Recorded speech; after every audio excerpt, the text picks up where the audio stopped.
Chihiro Furuya is a first-year student at Shiyu High School, and he's obsessed with everything related to zombies. He collects all kinds of zombie-related items from DVDs and dolls to designs, video games, and more. What's even crazier is that he dreams of meeting a super cute zombie girl, and he even wants to fall in love with one. Chihiro shares this zombie girl obsession with his two close friends, Yasutaka and Emoji. Naturally, Yasutaka thinks Chihiro's wish is strange, but Chihiro doesn't care because it's been his dream for a long time. Yasutaka is curious about what exactly makes Chihiro so attracted to cute zombie girls. Chihiro simply replies that it brings joy to his heart. Moji suggests that maybe Chihiro feels sympathy for those who have died and come back to life. However, Yasutaka disagrees with Moji's reasoning. The truth is, even Chihiro doesn't really know what drives his obsession with zombie girls. The Furuya family has a long history of maintaining the Shiryu Temple. Chihiro lives with his family at the temple. His grandfather, Jaguru Furuya, seems a bit senile, while his father, Duwan Furuya, serves as the head priest at the temple. His younger sister, Mero Furuya, is a 12-year-old girl. Every day, Chihiro's father handles breakfast while Mero takes care of the other household chores. During mealtimes, Jaguru repeatedly tells Mero to stop putting Napa cabbage in the miso soup, and Mero always replies that it's just regular cabbage. That's just how Jaguru is, and the whole family is used to it because of his age. Another member of their family is Babu, a stray cat that used to roam around the temple until they adopted him. Chihiro's mother passed away when he was young, and he doesn't even remember her anymore. Even so, Chihiro feels their family is incredibly happy, and he's grateful that he's never felt lonely. One day, their family suffered a loss. Babu was hit by a car driven by their neighbor, and Chihiro witnessed it. The neighbor, an elderly man Chihiro had known since childhood, explained that Babu had suddenly appeared when his car was passing by, and he couldn't stop in time. Chihiro was heartbroken, unable to think or do anything. Duan said they couldn't bury animals at the temple because the followers would strongly oppose it, so he apologized to Chihiro and Mero for only being able to bury Babu behind their house. Mero asked her older brother if, as children of the temple, they should be able to control their emotions during times like this. Chihiro responded, saying that wasn't true. Mero then approached her brother, and they hugged and cried together over Babu's grave. That night, Chihiro couldn't sleep. He was overwhelmed by thoughts of why death had to happen so suddenly, causing such deep sadness. He even began to think that no one should ever have to die. Suddenly, he had a wild idea. He looked for a book stored in his cabinet, one that he got last year while helping his relatives in the Tohoku region sort through old documents that were to be donated to the local archives. The book seemed like an ordinary notebook, and no one even knew when it had been written. The office considered it useless, but not Chihiro. Inside, it detailed a spell that could supposedly bring the dead back to life. It might have been nonsense, but Chihiro thought there was no harm in trying. He decided to resurrect Babu using the magic from the book. He dug up Babu's grave and placed the body in an empty ice cream container before taking it to an abandoned building. Chihiro figured no one would come there, allowing him to perform the ritual without interruption. He entered the building and went up to the upper floors. Chihiro loved zombies, so he would continue to cherish Babu even if he came back as a zombie. On the second day of preparing the magic potion, Chihiro noticed a girl approaching the well near the abandoned building. Not long after, she screamed into the old well. The next morning, Chihiro took ice blocks from the fridge and put them into a bucket when Mero came up to him, startling him. Mero asked what Chihiro was doing, but Chihiro said he wasn't doing anything. His younger sister didn't believe him, feeling like he was lying, especially with his suspicious behavior. Still, Chihiro ignored her and left with the ice blocks. He placed the ice blocks into a cooler that held Babu's body, neatly stored in his bedroom closet. Chihiro headed to school with Yasutaka and Moji. Yasutaka felt like Chihiro wasn't paying attention to his story, but Chihiro assured him that he was. Yasutaka didn't believe him and asked for Chihiro's opinion. Chihiro was confused about what opinion he was talking about, proving that he hadn't been listening at all. Yasutaka ended up repeating his story, talking about the girls at Senka High School and their classmates. Senka High was known for having the prettiest girls in the area, while Shiyu High School was an all-boys school and was boring in comparison. Yasutaka regretted that the students of Senka High always took a different route to school. In fact, the buildings of Shiyu High and Senka High were located across from each other, separated by a river. Yasutaka had purposely applied to Shiyu High because it was near Senka High, hoping to meet and get to know one of the rich girls from Senka. He also mentioned that a very wealthy girl had started at Senka High this year. Yasutaka was thrilled when he pointed out which girl he meant. The girl with long black hair on the other side of the river was the daughter of Sanka High's principal. Her name was Sanka Rhea. Yasutaka was completely captivated by Rei's beauty and said that because she came from such a high-class family, she was surely an innocent and pure girl. But Chihiro disagreed, saying that not everything was always as it seemed. This irritated Yasutaka, who felt like Chihiro was acting like a know-it-all. Later that day, Chihiro's cousin, Saju Ranko, came to his house to deliver some food. Dune greeted her and mentioned that Mero would be home late today, so he thanked Ranko for bringing the food. Ranko asked where Chihiro was. Dune said Chihiro was in his room, mentioning that since Babu's death, Chihiro always seemed tired and went straight to bed after school. Ranko went into Chihiro's room and woke him up, returning a zombie DVD she had borrowed from him earlier. Chihiro had completely forgotten that he had lent her the DVD. Ranko was surprised, especially since Chihiro had promised to come over to her house to retrieve it. Chihiro explained that he had been a bit busy, but Ranko wasn't convinced and started pulling his hair in frustration. She stopped when Chihiro suddenly asked if she knew Sanka Rhea, a first-year student at Sanka High, since Ranko attended the same school. Ranko said she knew her, and Chihiro asked what kind of girl Rhea was. Ranko only knew Rhea as the principal's daughter and teased Chihiro, wondering if he liked her. She tugged on his hair again, and Chihiro, in pain, quickly denied liking Rhea, saying that Yasutaka was the one interested in her. Continuing to mess with him, Ranko was annoyed because she thought Chihiro had been upset about Babu's death, but it seemed like he was doing just fine. Chihiro, still in pain, pleaded with Ranko to stop. She threw him onto the bed, said goodbye, and reminded him to come to her house next week. Ranko borrowed another zombie DVD and left. Saju Ranko was Chihiro's cousin. Her parents ran a traditional Japanese restaurant, and she was a second-year student at Sanka High School. Even though she was only about half a year older than Chihiro, Ranko always acted like his big sister. On the second night of Chihiro's magic experiment, he began preparing the tools and ingredients needed to make the potion as described in the book. However, one of the pages was unreadable because it was stained. The page seemed to indicate that the necessary ingredient was some type of poisonous plant, but he couldn't figure out which one. Previously, Chihiro had tried using poisonous water hemlock leaves, but it didn't work. He was feeling pessimistic about his efforts, but decided to keep trying for a week. If there were no results by then, he would have no choice but to bury Babu again. Suddenly, he heard footsteps outside the building, so he went to check. It turned out to be Rhea, who was heading toward the well near the building. Once she reached it, Rhea screamed loudly into the old well, just like she had the night before, pouring out all her frustrations. Rhea cried out, wondering why she had to be born into the Sanka family. She just wanted freedom to come and go as she pleased with her friends. But because she was part of the Sanka family, she was never allowed to. Chihiro watched from the window above, sipping from a bottle of water. He was shocked when Rhea shouted that she wanted her father to stop taking naked pictures of her on her birthday to record her growth. Startled, Chihiro accidentally dropped his drink, which caught Rhea off guard. Chihiro tried to hide below the window, but Rhea had already seen him. They awkwardly met, and Chihiro felt really uncomfortable around Rhea. He tried to start a conversation, but suddenly, Rhea begged him to forget everything he had just seen and not tell anyone, saying she'd do anything he asked. Casually, Chihiro joked that he might spread what he had heard yesterday. Rhea was mortified to hear that Chihiro had actually been listening since the night before. She thought maybe it would be better if he hadn't said anything. Now she felt so embarrassed that dying seemed preferable to living. She wished she could die and be reborn as someone else. Chihiro was surprised that even someone from a rich family like Rhea could have such problems. He told her it was normal for someone to go to a quiet place and scream as loudly as they could when forced to do things they hated in life. Rhea then asked if Chihiro had come there to scream too. Chihiro explained everything, and Rhea was shocked to hear about the magic to bring someone back from the dead. She asked if that was even possible. Chihiro couldn't say for sure, but he thought maybe the magic could turn someone into a wandering zombie. He was only trying to help bring Babu back, but now he wasn't so sure. Chihiro really wanted to see Babu running around again like he used to. He even started to think he was just forcing his will onto Babu, who might not even want to come back. But Rhea encouraged him, saying she believed that maybe Babu did want to be with Chihiro again. Rhea even offered to help Chihiro. Chihiro asked her if she really wanted to get involved with something so strange.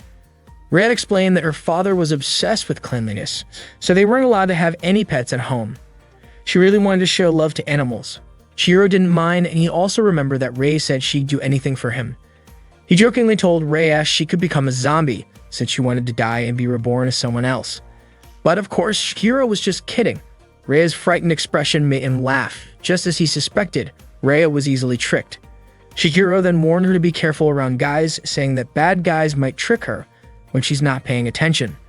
Reia responded by saying she didn't have a boyfriend, so she'd be fine.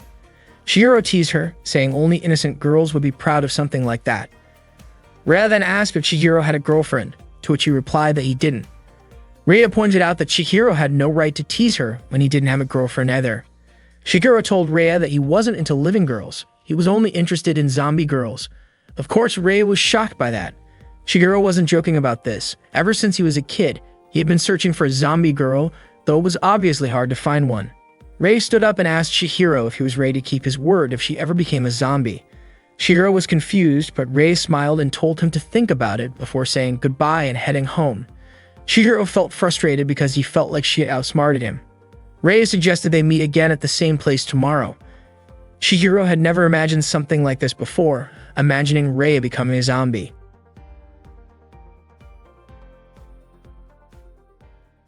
Reia and Chihiro met again the next day at the same spot. Reia was engrossed in watching a zombie movie on Chihiro's laptop, while Chihiro was busy preparing a magical potion for today's experiment. Reia seemed really interested in the zombie film and asked Chihiro why the zombies were tearing into their friends and eating them. Chihiro explained that this was simply how zombies behave, they attack and eat humans. Reia was surprised because it seemed like she was only just learning what zombies are. She also told Chihiro that she had never watched a zombie movie before. Chihiro intentionally brought a terrifying movie filled with gruesome scenes, hoping to scare Reia on her first watch. But instead, Reia became even more fascinated by the creepy zombie movie. Chihiro reminded Reia that she was supposed to help him make the resurrection potion. Feeling bad for getting too absorbed in the movie, Reia quickly apologized, closed the laptop, and began helping Chihiro gather the ingredients for the potion. She asked what poisonous plants they would be using today. It seemed like Chihiro was running out of ideas and was becoming a bit doubtful about successfully creating a resurrection potion, especially since parts of the instructions in the book were unreadable. Reia asked what would happen to Babu, their pet cat, in the end. Chihiro simply replied that he might have to bury him, especially since this was the 5th day of trying to create the resurrection potion. Chihiro teased Reia by asking if she would eat Babu, and of course, Reia didn't understand why Chihiro would even think that. Chihiro clarified that it was just a joke. He mentioned that he had already tried using all the poisonous plants in the area from morning glory, lily, water hemlock, to Chinese plum. Chihiro then wondered what plant they should try next. Suddenly, Reia suggested they go outside to find more poisonous plants. She hurriedly left, but as she walked, she tripped over a bowling ball, causing her skirt to flip up. Chihiro saw this, making Reia feel embarrassed, and she quickly left the building. Chihiro hadn't expected Reia to be such a bold person. Reia feels that her father's love for her has gone beyond the boundaries of what is normal for a family. When Reia was a toddler, the maids would play with dolls with her. One day, they asked her to grab a doll from them, but Reia, who wasn't yet good at walking, fell and started to cry. The maids comforted her, as most people would, but her father reacted differently. He was upset about the incident, and the next day, all the maids who had played with her were fired. As a child, she would often play ball with the maids in the yard. One day, while they were playing, a cute cat appeared. Naturally, her childlike instincts kicked in, and she went over to pet it. Her father, Senka Danakuru, watched the entire scene from behind a window. The next day, the cat was gone, and so was the maid who had been watching her.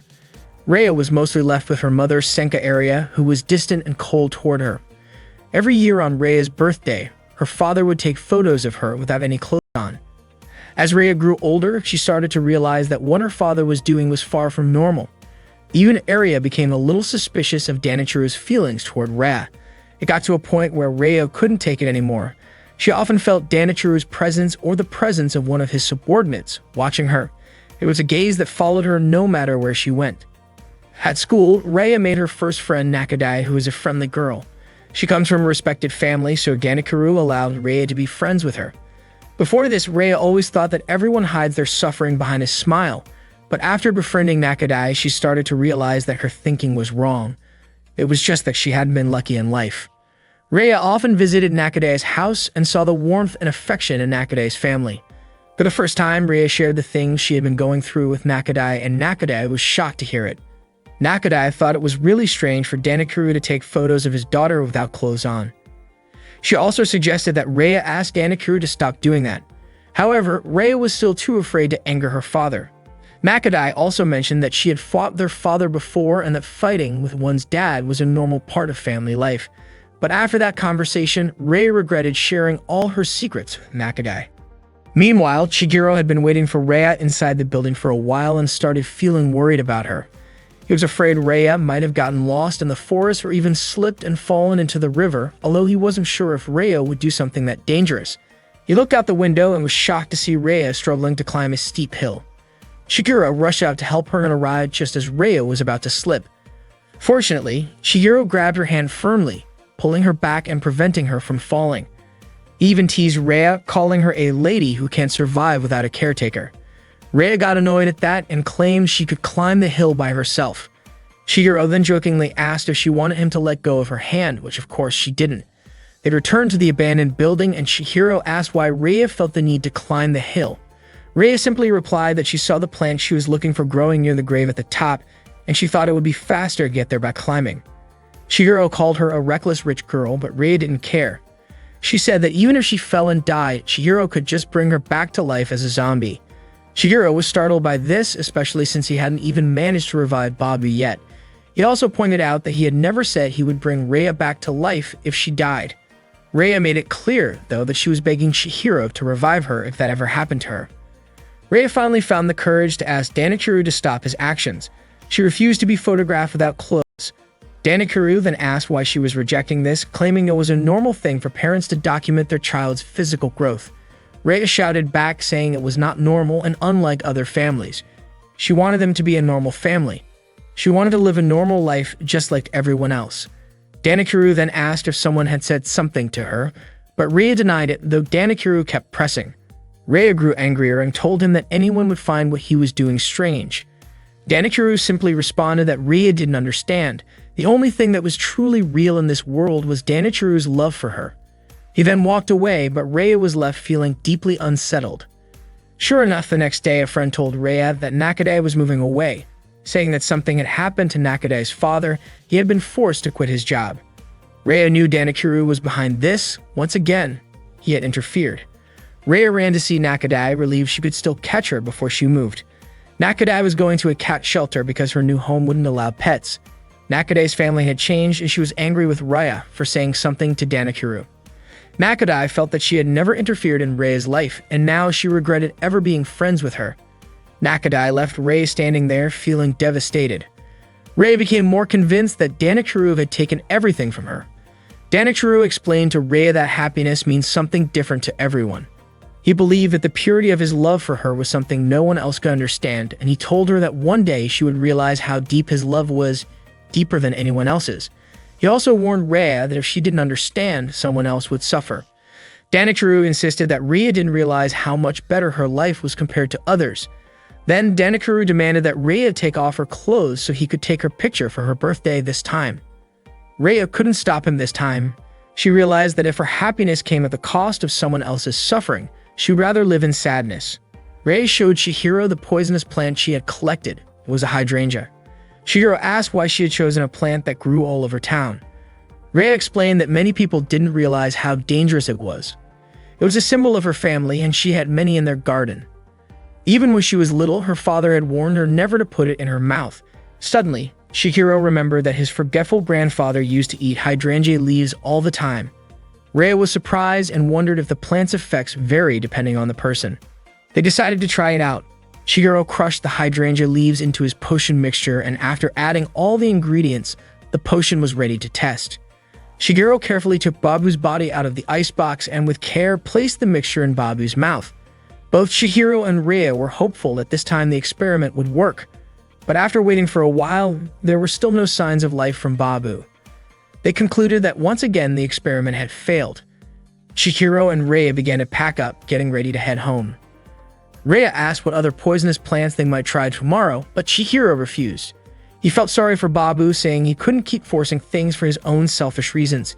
He decided it was time to bury Babu, and Rhea agreed. Chihiro thanked Rhea for helping him, and Rhea nervously asked if they wouldn't meet again at this place, but quickly got embarrassed and said goodbye before heading off. Shigeru noticed that Rhea was walking with a slight limp. Rhea mentioned that she had twisted her ankle when she slipped earlier, but said she was fine and continued walking. But Chihiro, worried, ran up to her and lifted her onto his back, much to her surprise as she shouted in shock. He then placed her on the back of his bike and asked her to hold the icebox with Babu's body inside. As they rode, Rhea's mind wandered, wondering why she had been born into a family so different from others. She longed for a normal life, to laugh freely like everyone else. She wished she could be born again and find freedom. If that wasn't possible, then maybe it would be better to just die. Rhea asked Chihiro to stop the bike near a tunnel not far from her home. Shigeru, confused, asked if her house wasn't up the hill and offered to take her all the way to the front door. But Rhea refused, explaining that she never used the front entrance. She planned to sneak in through a secret door hidden in the bushes, and fortunately, her father hadn't grown suspicious yet. Shigeru wondered how terrifying Rhea's father must be. Before leaving, he reminded Rhea not to be late for Babu's funeral tomorrow, and she agreed. Rhea slipped through the hydrangea bushes, and Chihiro continued on his way. Little did they know, Ganekuru was watching them from afar through binoculars. When Rhea reached the back door of her house, Ganekuru called out to her and immediately slapped her across the face. Ranko was soaking in Chihiro's bathtub when she suddenly heard the sound of Chihiro's bike stopping outside. She greeted him from the bathroom window, catching Chihiro off guard. Shocked, Shigeru asked why Ranko was in his bathroom. Ranko casually responded that she was just returning his DVD. Annoyed, Chihiro questioned why Ranko was using his family's bathtub like it was her own, but Ranko reminded him that since they were cousins, it wasn't a big deal. Ranko then started interrogating Chihiro, asking where he had been this late at night. Chihiro made up an excuse, saying he went to the store to buy ice cream and took a short break by the river. Ranko found his explanation odd, especially since Mero had told her that Chihiro had been going out every night since Babu died, always carrying that ice cream storage box with him. Chihiro continued to defend himself, claiming that he was just playing with a raft at the river. Curious, Ranko approached the ice cream box and demanded to know what was really inside. Panicking, Shigeru begged her not to open it. Teasing him, Ranko asked if Chihiro's zombie obsession was starting to get the better of him, suggesting he might be doing something inappropriate with Babu's body. Ignoring Chihiro's pleas, Ranko opened the lid of the box and suddenly something jumped out. Shigeru was overjoyed. This meant his magic had worked and Babu was alive again. The event happened so quickly that Ranko didn't get a good look at what had come out of the box. Meanwhile, Rhea was feeling heartbroken because she wouldn't be able to see Chihiro for Babu's funeral tomorrow. Danichiro had forbidden her from leaving the house, not even for school. Secretly, Rhea had taken a small portion of the magic potion she and Chihiro had made together. Even though it probably wouldn't bring her back to life, it still contained poison. Desperate, she drank the potion, hoping it would kill her. Rhea had lost all hope in her life, feeling that it would be better to die than to continue living in such misery. Chihiro recalls the time he gave Rhea a ride home, and throughout the journey, neither of them spoke a word. Rhea simply enjoyed the trip with Chihiro, as it was the first time she could go out with someone else. Before this, her father had always forbidden her from going out with her friends. Chihiro regrets that moment a little. He should have asked her what she was thinking, or maybe about her hopes for the future. If he had done so, that might have been his last chance to help Rhea. Danichiro's rage became uncontrollable when he found out that Rhea had secretly left the house to meet Chihiro. When Rhea returned, he didn't hesitate to slap her multiple times. He strictly forbade her from leaving the house, even stopping her from going to school. Rhea couldn't stand Danichiro's oppressive behavior anymore, so she decided to drink the potion Chihiro had made to resurrect Babu. Rhea hoped the poison in the potion would kill her, but unfortunately, things didn't go as she expected. She woke up the next morning and she was ready to head to school, still hoping her father would allow her to go. She went to the dining room to see her father and mother. Rhea greeted them and Danichiro welcomed her. Aria asked Rhea why she had broken her promise and snuck out of the house the previous night. Rhea apologized for what happened, saying that she had just wanted to take a walk in the forest to admire the beautiful moon. Aria, clearly upset, warned Rhea to be careful with her actions, also pointing out that every decision Rhea made could affect Aria's reputation as the school principal. Danichiro then warned Aria not to scold Rhea again. Aria left the dining room, ignoring Rhea. Danichiro apologized to Rhea for hitting her the night before. Rei responded by saying it was all her fault and thanked Danakuru for everything he had done for her. Danakuru praised Rhea for being a good girl and understanding him. He assured Rhea that he was the only one capable of protecting her. Danakuru then asked why Rhea was still wearing her school uniform when he had clearly told her the night before that she was no longer allowed to go to school, instructing her to study at home.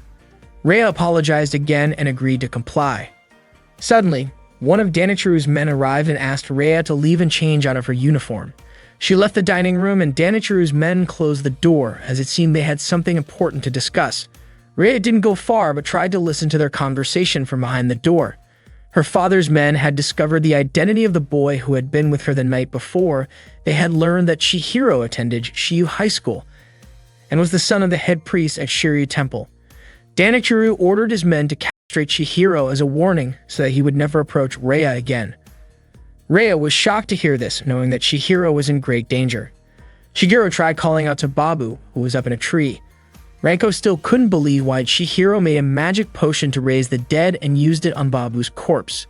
She never imagined Chihiro would do such a thing, especially since he's the son of a chief priest. Mero wasn't surprised at all by her older brother's behavior. She had known for a long time that Chihiro was a weird guy who was obsessed with zombies. Still, she didn't expect him to go this far. Chihiro admitted that what he did might have been cruel, but thanks to it, Babu really did come back to life. Wouldn't everyone be happy if their family members came back? Ranko was happy Babu was alive again, but she still wasn't sure if it was truly Babu. Shigeru then pointed out that Babu's meow still sounded the same as before, as Babu was never able to make a normal cat sound when he was alive. But Ranko remained doubtful, especially since Babu now had white eyes and seemed more expressive than before. Shigeru and Ranko continued debating whether this was the real Babu. Ranko was even worried that Babu might attack people like the zombies in the movies and those bitten could turn into zombies themselves. Shigeru, however, was confident that Babu wouldn't behave like that. Suddenly, Babu started running really fast as if chasing something. Shigeru panicked and ran after him, with Ranko following behind. Mero reminded her brother that he had left his bag behind, but Chihiro yelled back saying it looked like he would be skipping school today. Jagoro, hearing all the commotion, asked Mero what was happening. Mero told him that Chihiro had adopted another cat and managed to bring Babu back to life. Hearing that, Jagoro was overjoyed. Chihiro tried to grab hold of Babu, who was right in front of him, but he failed. He wasn't too surprised, though, since Babu was usually easy to catch. Ranko asked if it was safe to touch Babu with bare hands. They kept following Babu as he ran along the fences of people's houses. Chihiro told Ranko she should just head to school since she probably had sports practice, but Ranko said it was her duty as his older sister figure to keep an eye on him. Eventually, they reached a narrow, long drainage tunnel. Without hesitation, Chihiro went in to keep following Babu. Ranko couldn't believe he was actually doing this. Meanwhile, Rei was sneaking out of her house through the back door, passing through the hydrangea bushes. Arya clearly saw her leaving from the window but didn't care. Danakuru passed by and Arya offered him some wine, but he ignored her as usual. Arya knew Danakuru had long since stopped paying attention to her. The tunnel Babu went through was incredibly narrow and long, but Chihiro wasn't giving up. Ranko, reluctantly, followed behind him. Chihiro didn't even know how far the tunnel stretched. Ranko felt the tunnel's walls were scraping against her and her body was getting stuck. She couldn't move at all, but Chihiro ignored her and kept going, leaving her behind. Ranko was frustrated that Chihiro was so focused on Babu and didn't show her the slightest bit of concern. No matter how loudly she shouted, Chihiro kept getting further and further away. Whether he heard her or not, Ranko was furious and called him an idiot. Finally, Chihiro reached the end of the tunnel, which opened up to a lake near a forest below Rei's house. It turned out Babu just wanted to get a drink of water before continuing on his way. Near the school's baseball field, Yasutaka and Moji sat together looking out at the garden. Yasutaka asked Moji if he liked baseball, and it turned out Moji only enjoyed watching it. Then Yasutaka asked if Moji liked girls, and Moji responded with a similar answer, saying he only liked looking at them. Yasutaka, curious, commented that this might be why Moji hadn't made any progress and then playfully started tickling Moji. He poked Moji's chest, making him squirm with laughter. Yasutaka kept teasing him, asking if it felt good, while Moji just laughed, trying to hold in his giggles. Yasutaka seemed to enjoy messing with Moji, but Moji still didn't fully get what Yasutaka was trying to say. Yasutaka mentioned that from where they were sitting, they had a good view of the Senka High School students. Suddenly, Rei appeared, calling out to them from behind the fence, asking if they had seen Chihiro. Both Yasutaka and Mogi were shocked. Yasutaka, especially, was thrown off as he couldn't believe that Rei, the girl he had secretly admired, was actually talking to him. Rei repeated her question, asking for Furuya Chihiro, the first-year student. Mogi then told her that Chihiro hadn't come to school yet. Yasutaka, still curious, wondered why Rei was looking for Chihiro. Rei, somewhat nervously, replied that Chihiro was about to be castrated, thanked them, and quickly left. Yasutaka was left in stunned silence, unable to process the fact that Chihiro, of all people, was somehow connected to Rei. Meanwhile, Rei was still searching for Chihiro, feeling anxious after her interaction with Yasutaka. She wondered if she had said something strange. As she continued walking through town, one of Danichiru's henchmen spotted her. The henchman immediately called Danichiru, informing him that Rei was in town. Danichiru instructed his henchmen not to rush into capturing her, but to continue following her. Danichiru was frustrated, not understanding why his daughter was being so stubborn and refusing to listen to him. Rei kept walking until she reached a slope, still searching for Chihiro. At the same time, Chihiro was wandering near the cemetery, trying to find Babu, when he realized that Ranko wasn't with him. He grumbled to himself, wondering where Ranko was since she had said she would watch over him, but now she was nowhere to be found. The sky was getting cloudy, and it looked like it was about to rain. Suddenly, Chihiro spotted Babu in the bushes, eating hydrangea leaves, and was shocked. Chihiro then remembered that this was the same place where Rei had gotten the hydrangea flowers the night before. To his surprise, he then noticed Rei herself limping along the cliff above. Rei thought Chihiro was waiting for her at the old building, so she was heading there, hoping to meet him again. She felt incredibly guilty and didn't want Chihiro to get into trouble with Danichiru because of her. Suddenly, Danichiru called out to her, asking where she was going. Startled, Rei turned to see Danichiru and his henchmen standing behind her. Danichiru calmly suggested that while it was nice to go for a walk in the woods, this was getting a bit far. Chihiro watched the entire scene from below, confused about what was going on. Danichiru tried to coax Rei into coming back home, saying it wasn't too late to forgive her for her actions. He reminded her that she was his daughter, a bright and intelligent girl, and a member of the Senka family. As he reached out to touch her, Rei firmly pushed him away, telling him no for the first time in her life. This bold move shocked Danichiru. Chihiro, still watching, couldn't understand what they were talking about. Danichiru, stunned by Rei's defiance, asked her to explain her behavior.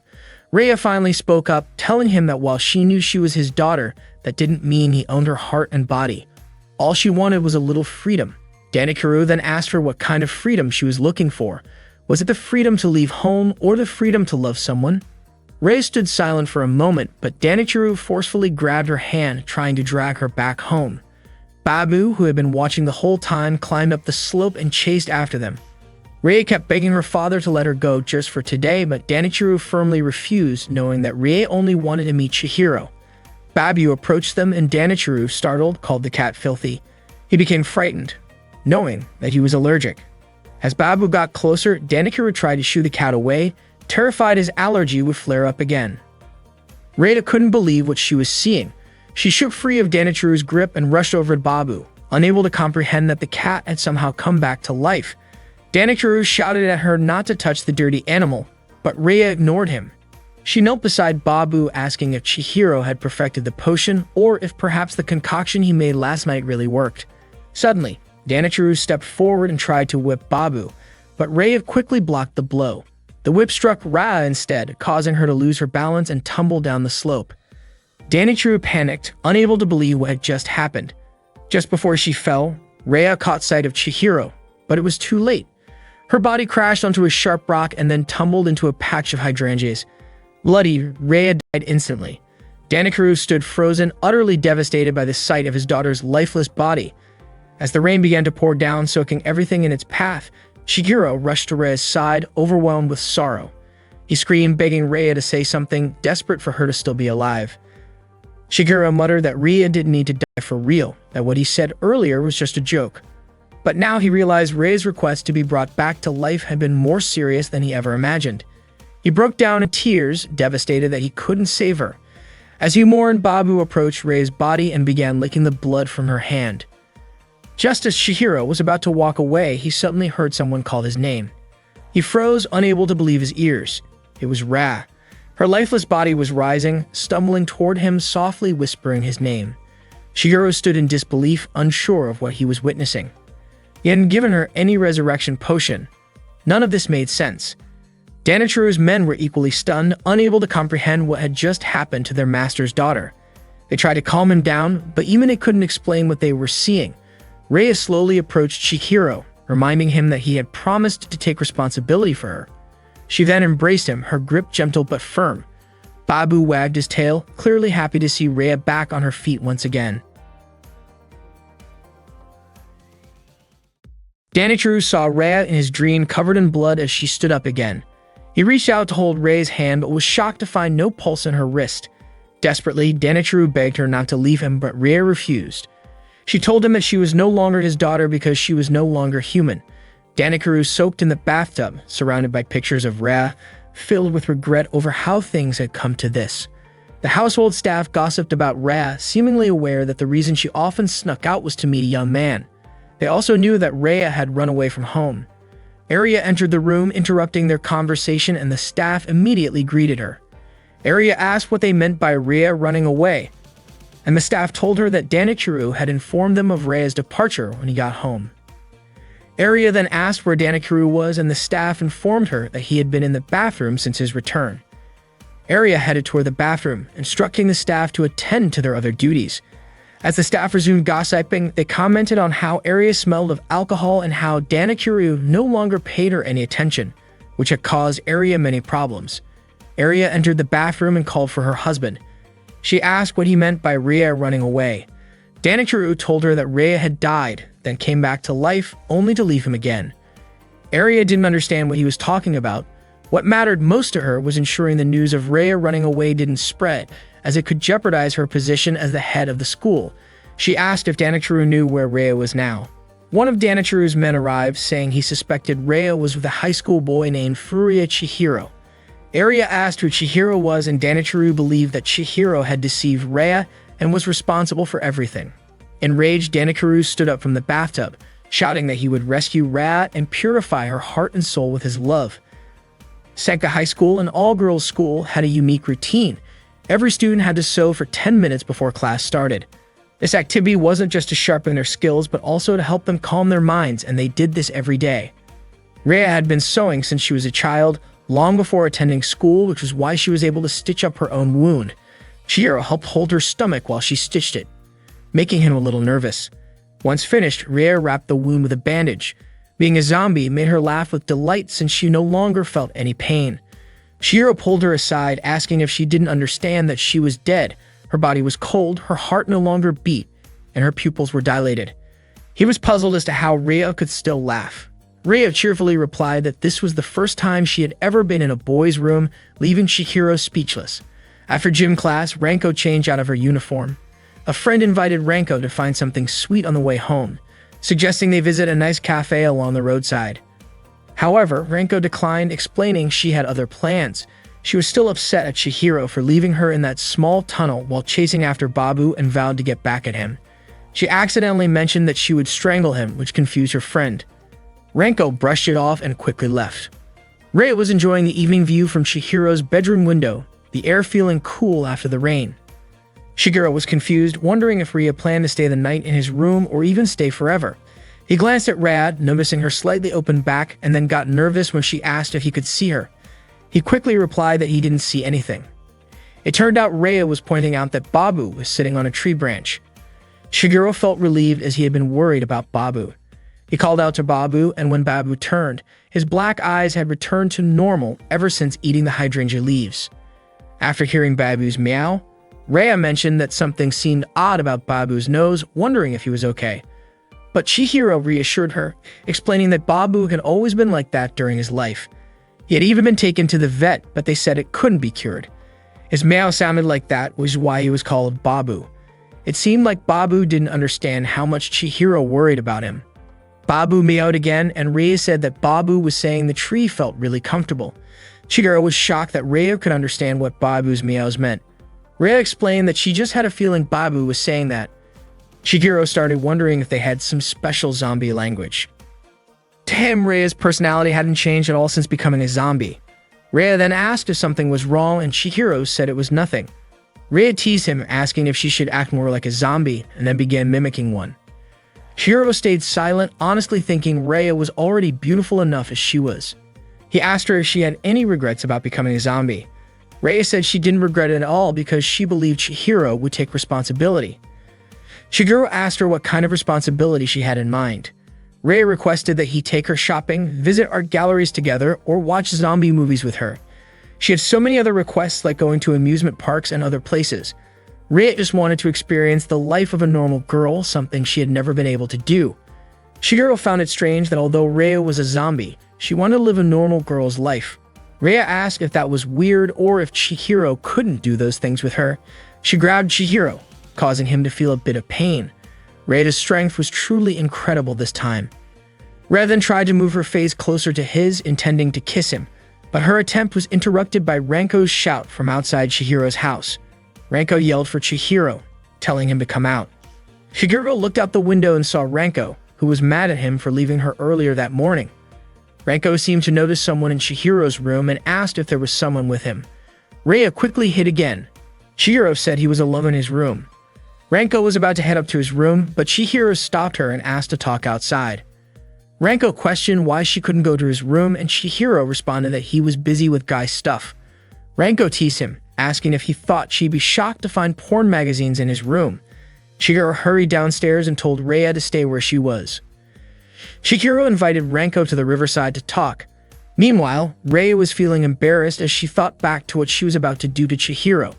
Chihiro repeatedly apologized to Ranko, admitting that he had completely forgotten about her. But Ranko wasn't satisfied with his apology, so she angrily started choking him, tightening her grip as she grew more upset. Then Ranko asked about how Babu was doing. Chihiro reassured her that Babu was fine and hadn't attacked anyone. Ranko told Chihiro to get a phone so she could reach him, but Chihiro insisted he didn't need one. Ranko shifted the conversation back to Babu, asking what would happen to him in the future and whether Babu could stay the way he was now. Chihiro was still unsure, deep in thought. Suddenly, Yasutaka's voice called out to Chihiro. Yasutaka ran over and begged Chihiro to introduce him to Reia. He started worshipping Chihiro, wondering why Chihiro had never told him that he knew Reia. Ranko found Yasutaka's behavior disgusting, and Moji commented to her that Yasutaka had been acting crazy lately. Ranko then asked if the Reia Yasutaka was talking about was Sanka Reia, to which Yasutaka confirmed. No wonder Chihiro had acted suspicious when asking about Reia before. However, Chihiro denied it, saying it was just a coincidence. Yasutaka got upset at the idea of it being just a coincidence, since he had always struggled to approach girls.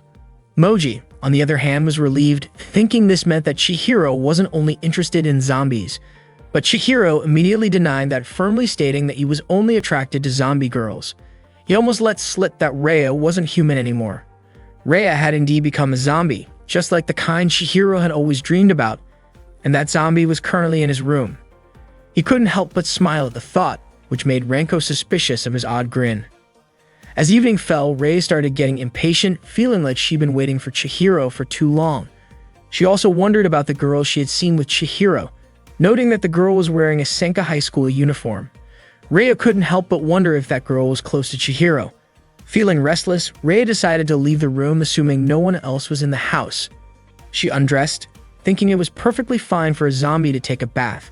Once under the shower, Reia noticed something strange. She couldn't feel the temperature of the water, whether it was hot or cold, but it still felt refreshing. It was her first time using such a small bathroom. She spotted a bath sponge she had never seen before. Its slightly firm but flexible texture made her mistake it for an exercise tool, so she squeezed it. As she was playing around with it, suddenly, Jaguru walked into the bathroom. He stared at Reia in shock, and she quickly turned her back to him. Jaguru rushed toward her, hugging her and mistaking her for someone named Sada, asking if she had come back to life. Reia pushed him away, explaining that she wasn't Sada. Jaguru tried to chase after her, but Mero, who had just arrived home, blocked his path. Mero asked what was going on, and Jaguru exclaimed that Sada had come back to life and returned to him. Mero was confused, saying she wasn't sure if he meant alive or not, but she pointed out that their late grandmother's name wasn't Sada, it was Kyo. Jaguru finally realized his mistake. Rhea was still in shock from what had just happened, hoping Jagero didn't actually see her. She started reminiscing about how, around this time of night, she would usually be sitting down to dinner with her father. But now, at the same hour, she was outside of her home and, more than that, in a boy's room. Today had been an extremely long day for Rhea, but she was happy to finally be free. She hoped things would continue like this moving forward.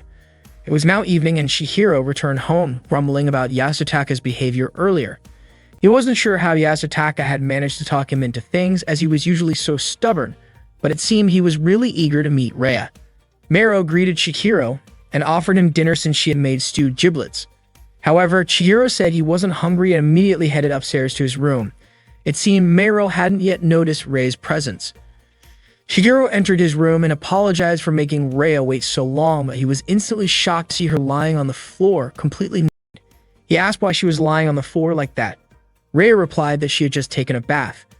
Chihiro, worried, warned her about catching a cold, but Rhea assured him that she would be fine since, as a zombie, she couldn't get sick.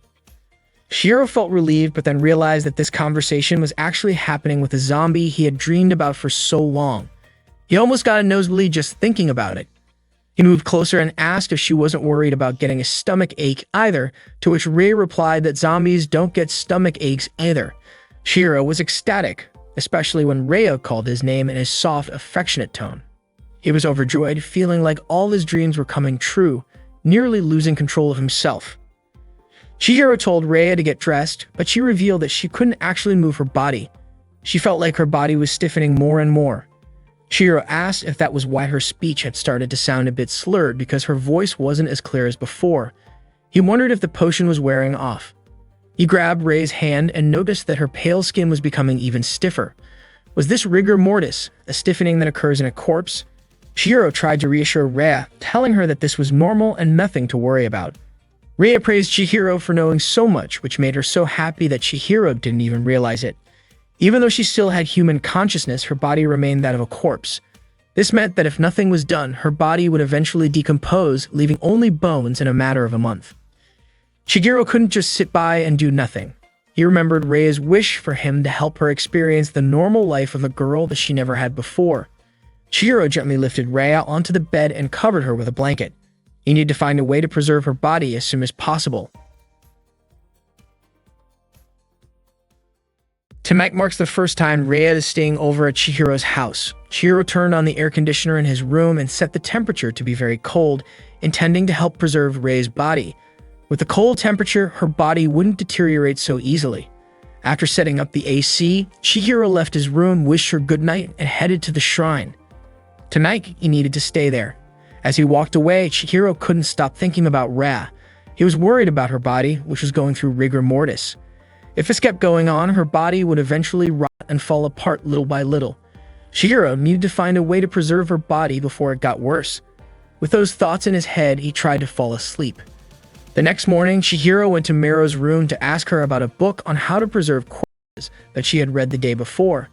The book was actually about embalming and using special formulas to preserve bodies, and Chihiro was eager to borrow it. However, Mero told him that one of her classmates had borrowed the book. Chihiro found it strange that a middle school student would be interested in embalming corpses, but Mero innocently pointed out that middle school students are simply those who have graduated from grade school but aren't in high school yet. Mero asked why her older brother wanted the book, but Chihiro brushed it off, saying it was nothing, and left the room. Mero thought her brother had been acting strangely lately. Chihiro then went out to find formaldehyde but was overwhelmed by the strong smell. He needed to make sure that his family and neighbors wouldn't notice it. As Chihiro stared at Rhea's still body, she looked like she was simply sleeping. Suddenly, Chihiro's father called out to Chihiro and Mero, asking them to come down for breakfast. Chihiro hesitated, feeling uneasy about leaving Rhea alone in his bed. He decided to move her into the closet. Quickly, he emptied the bottom shelf, laying out a mattress and pillow inside. Struggling, Chihiro tried to move Rhea's body, but then he slipped and fell. His heart raced as Rhea's body ended up lying on top of him. Hearing the commotion, Chihiro's father shouted from downstairs, asking what was going on. Chihiro yelled back that he'd be down soon. Finally, he managed to place Rhea's body in the closet. Chihiro told Rhea that she should be able to move her body again tonight.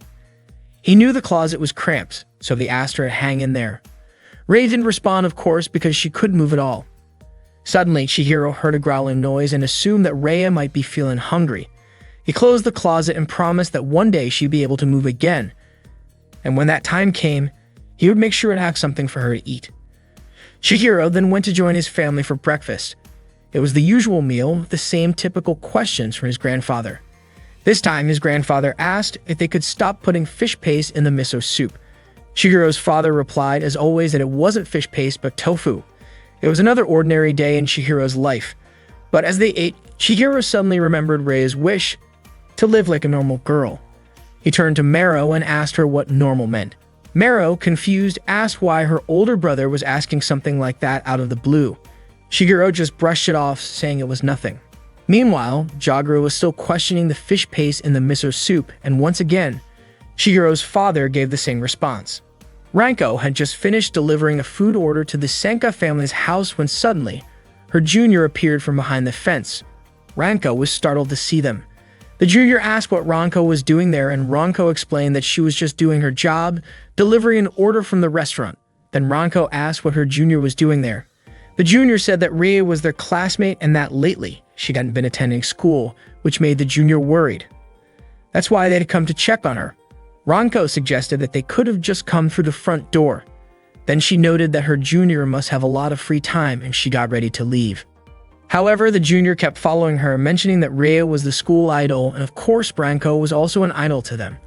Ranko brushed off the compliment, not needing that kind of attention. The junior continues, saying that Rhea had seemed different lately. She was still beautiful, but recently, she looked sad. The fact that she hadn't shown up at school with no explanation made everyone worried. Ranko gave only minimal responses, which led the junior to remark that maybe Ranko wasn't interested because Rhea was just her junior. But for the first-year students, everyone knew who Rhea was. Once again, the junior emphasized how beautiful Rhea was, showing Ranko pictures of her on their phone. They proudly showed off some particularly graceful shots of Rhea, including photos of Rhea with them and some other friends. The junior also mentioned that the servants at Rhea's house seemed really anxious, implying that something was definitely going on with the Senka family.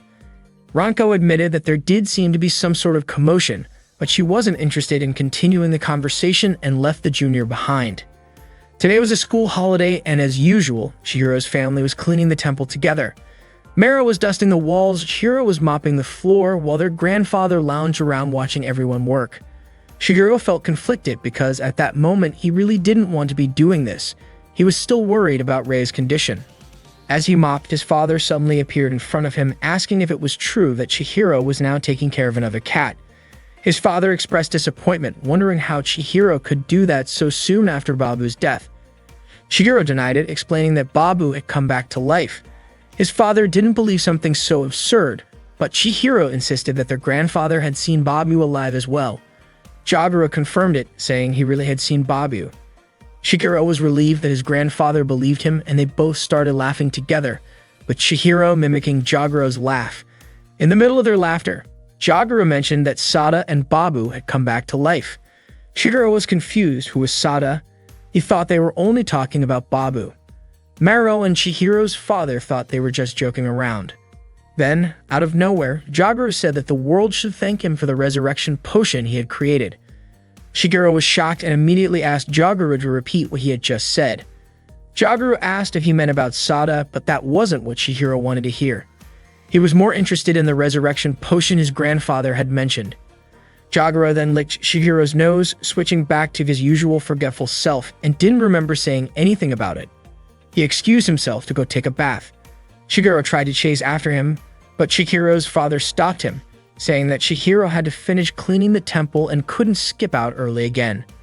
Mero chimed in, saying her older brother was really embarrassing. Meanwhile, Babu was lounging on the roof of Chihiro's house. Chihiro was still in disbelief that his grandfather might have created the resurrection potion, but if anyone could make such a thing, Chihiro was convinced it would be his grandfather. If that were true, then maybe Jagura also knew how to preserve a body that had been brought back to life. Mero came over to her brother, confident that his room was as messy as usual, so she said she would clean it after this. Chihiro apologized to his sister for troubling her, but suddenly, he realized something and hurriedly stopped her from going to his room. Chihiro lied, saying that there was no need for Mero to clean his room today because recently, He had taken a liking to cleaning it himself. He laughed awkwardly to reassure her, and Mero, finding her brother odd, decided to listen to him. Ranko arrived, bringing the food order. Shigeru asked why she was still coming around. Ranko replied that she just wanted to stop by after delivering the order. She handed the food to Mero, who thanked her warmly. Shigeru's father commented that he thought his son was selfish, and maybe he needed someone mature like Ranko to be his wife. Shigeru was shocked by this, but Ranko, excited, thought Shigeru's father was just joking. Embarrassed, she ended up smacking Chihiro in the face. Shigeru continued mopping the floor while Ranko asked if he'd heard the news about the princess from the Sanka family running away from home yesterday. The Sanka family was one of the restaurant's regular customers. Whenever Ranko delivered orders there was always a big commotion. Ranko even began to realize that someone like Ria also had her own problems. Ranko started teasing Chihiro by making up a story. Maybe Rhea had risen from the dead, reunited with her boyfriend, and they began a forbidden love, eventually eloping together. They spent the night at a seaside hotel, two people who weren't supposed to be together, yet they decided to unite their bodies and souls. Ranko then asked Chihiro if Rhea was his type. She mentioned that Yasutaka had said yesterday that Rhea was very close to Chihiro. Chihiro denied it, saying he just happened to meet Rhea while walking and they chatted briefly. Besides, why should he discuss this with Ranko? Ranko, considering herself like an older sister to Chihiro, said she had to know about all of his relationships, but Chihiro still refused to admit any connection with Rhea. Ranko playfully choked Chihiro, and he understood not to argue with her. She then excused herself, saying she had to help out at home and apologized for bothering him. Chihiro, still in pain, was left wondering what Ranko's behavior really meant. Chihiro's father yelled for Chihiro to mop the back of the temple, and he complied. Suddenly, Ranko stopped in her tracks and asked to borrow another one of Chihiro's zombie DVDs before leaving. Chihiro was still thinking about the chaos going on at Rhea's house. It was natural for Rhea's father to be stressed, but Chihiro knew he couldn't let Rhea go home in her current condition. Ranko entered Chihiro's room and was surprised by how cold it was. She couldn't believe Chihiro had the air conditioning on at this hour, so she turned it off. She struggled to choose a zombie DVD because the titles all seemed so similar. Meanwhile, Mara was hanging out the temple cushions when she noticed Babu walking across the rooftop. Ranko tried to pick a DVD using Eeny Meeny Miny Mo, but it didn't work because she had apparently already watched them all. Suddenly, she spotted a long hair on the floor, a black, long strand that definitely wasn't Chihiro's. Curious, she approached the closet and opened the door, but found nothing. Maybe it was just her imagination. In fact, Rhea's body had moved to the top shelf, and she was watching Ranko from above. Chihiro suddenly remembered that Rhea had seemed hungry earlier. He was confused about what Rhea could possibly eat, given the condition of her stomach. Rhea lunged at Ranko from the top shelf. Ranko didn't know who was attacking her at first, but the figure held her tightly. When Ranko saw her face, she realized it was Rhea. Rhea sniffed her body and started groping Ranko's chest, squeezing harder and harder. Ranko, in pain, begged Rhea to stop. Ranko noticed blood dripping from Rhea's stomach and pointed out that she was seriously injured, but Rhea just laughed. Ranko suggested they call an ambulance, but Rhea's behavior seemed odd to her. Ranko began to wonder if Rhea was a zombie. Rhea tore Ranko's clothes open at the chest, and Ranko screamed loudly, startling Chihiro, Chihiro's father, and Mero. Chihiro rushed back to his house after hearing the scream. He flung open the door to his room and saw Rhea licking Ranko's chest. Rhea was no longer in rigor mortis. Chihiro quickly pulled Rhea off of Ranko. Rhea called Chihiro's name, got up, and lunged at him, kissing him on the lips. Ranko could only watch. Rhea then wrapped her arms tightly around Chihiro, squeezing him so hard that he was in pain and couldn't break free. Ranko, shocked, screamed loudly.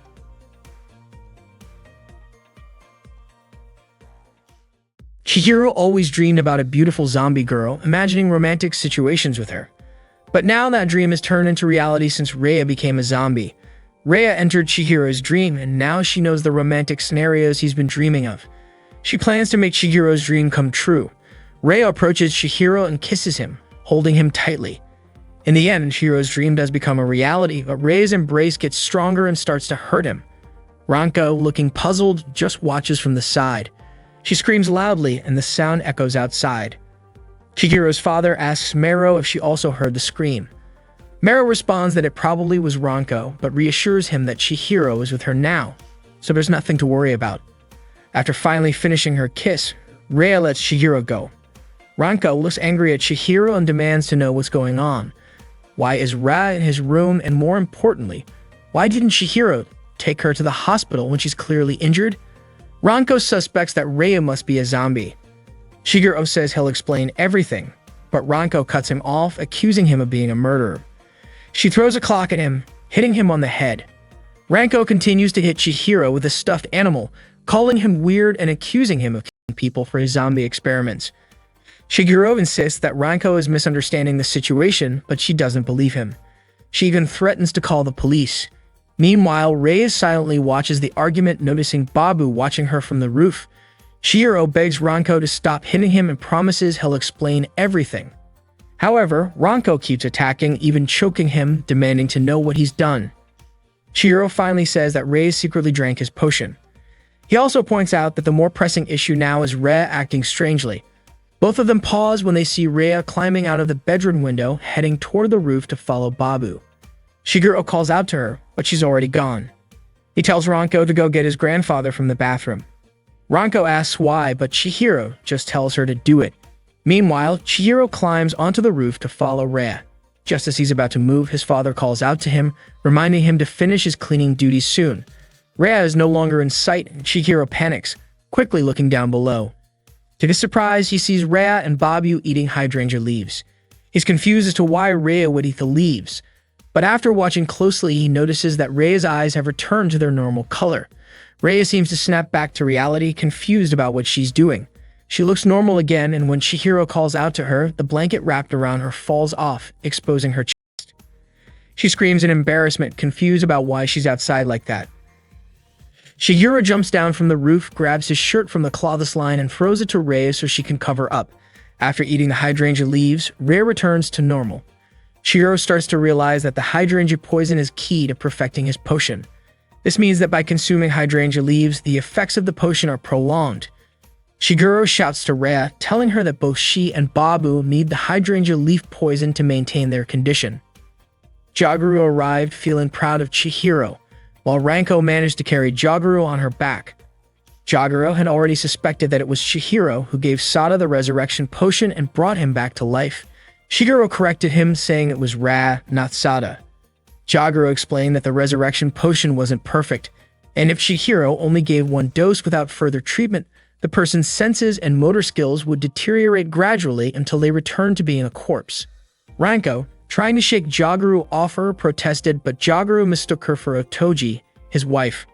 Ranko clarified she wasn't Otoji, leaving Chihiro confused about what they were doing. As Ranko continued trying to get Jaguru off her, he resumed his explanation. To keep someone resurrected in good health, they need to exercise regularly, maintain a low body temperature, and consume hydrangea leaves routinely. Eventually, Jaguru's small body slipped off and fell to the ground. Chihiro, surprised that Jaguru knew all of this, asked why he hadn't written it down in a book. Jaguru called him foolish, saying Chihiro should have figured it out by observing the resurrected person every day. Meanwhile, Chihiro's father and Mero, watching the commotion, asked what exactly was going on. Mero admitted she had no idea. Chihiro then asked if that meant as long as a resurrected person ate hydrangea leaves, their body wouldn't decay. Jaguru replied no, because the potion wasn't perfect. While it could slow down the decaying process, it couldn't stop it entirely. Just as Jaguru was about to explain further, Ranko hit him with a pot, causing him to revert back to his senile state. It was rare for Jaguru to be so lucid, and Ranko apologized, saying she hadn't meant to hit him. Mero gently guided her grandfather back inside. Though Chihiro was disappointed that Jaguru had reverted to his usual state, he was glad to have learned valuable information. He realized that he needed to monitor Rei's body every day and figure out how to maintain both her and Babu's condition. Chihiro's father approached Chihiro and asked who the girl was. Chihiro, flustered, said he would explain later, or he should have told him earlier. Rav, noticing their conversation, became anxious. She worried that now Chihiro's family knew about her, she might not be able to stay in the house anymore. Chihiro's father pressed Chihiro for an answer. Chihiro then pleaded with his father to allow Rhea to stay with them. Rhea and Ranko were both shocked by this request, and Chihiro repeated it, emphasizing that Rhea had nowhere else to go and that he felt responsible for her. Chihiro kept pleading, and Chihiro's father, While processing the situation, remarked that it was unusual for Chihiro to be so serious about anything other than zombies. Shigeru whispered to Ranko that this was, in fact, also about zombies. Shigeru's father, still unsure of the full situation, recalled that the Shiryu Temple had been used as a refuge in the past, so it should be fine for Rei to stay. Shigeru was stunned by his father's response. Shigeru's father explained that he had no reason to turn Rei away. Overjoyed, Chihiro thanked his father, but Ranko looked downcast after hearing this. Shigeru called Rei over, saying his father had given her permission to stay, so she no longer had to hide. Hearing Chihiro's words, Chihiro's father concluded that Rei must have already been living with Chihiro, which Chihiro quickly denied, saying that wasn't what he meant. Ranko approached and teased, so that's how it is, but Chihiro denied it again. Rei and Ranko exchanged glances, making Rei feel even more uneasy, knowing the situation was becoming more complicated. Ranko accused Chihiro of being a playboy and nearly strangled him, but stopped when she realized Chihiro's father was watching. She excused herself, saying she had to deliver an order. Before leaving, Ranko borrowed some of Chihiro's clothes from the laundry line, and her own clothes had been torn by Rei earlier in the room. Chihiro's father just smiled at Chihiro, amused by the situation. Night had fallen and Chihiro decided to start writing notes since Rei had been living with him. He began jotting down his observations, just like his grandfather had suggested.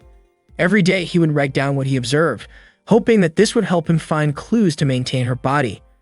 Rei approached him, apologizing for being such a burden to Chihiro. He told her not to worry, saying that he was also learning a lot about zombies. Rei asked if it was okay for her to use Chihiro's room all by herself. Chihiro reassured her not to worry about it, as he was still in his own home. Rei said she didn't mind sharing the room with him. Chihiro responded by saying that things were already bad enough after they kissed, and if they got too close, he worried he might not be able to control himself. Rei was surprised to hear they had kissed, asking what he meant by that. It seemed she didn't remember the incident at all. Rei kept pressing him for answers, and Chihiro eventually lied, saying it was just his imagination. Rei speculated that maybe Chihiro had kissed her when she wasn't conscious. Shigeru denied it, saying that Rei was the one who kissed him first. Mero, hearing the commotion, assumed her brother was just enjoying his youth.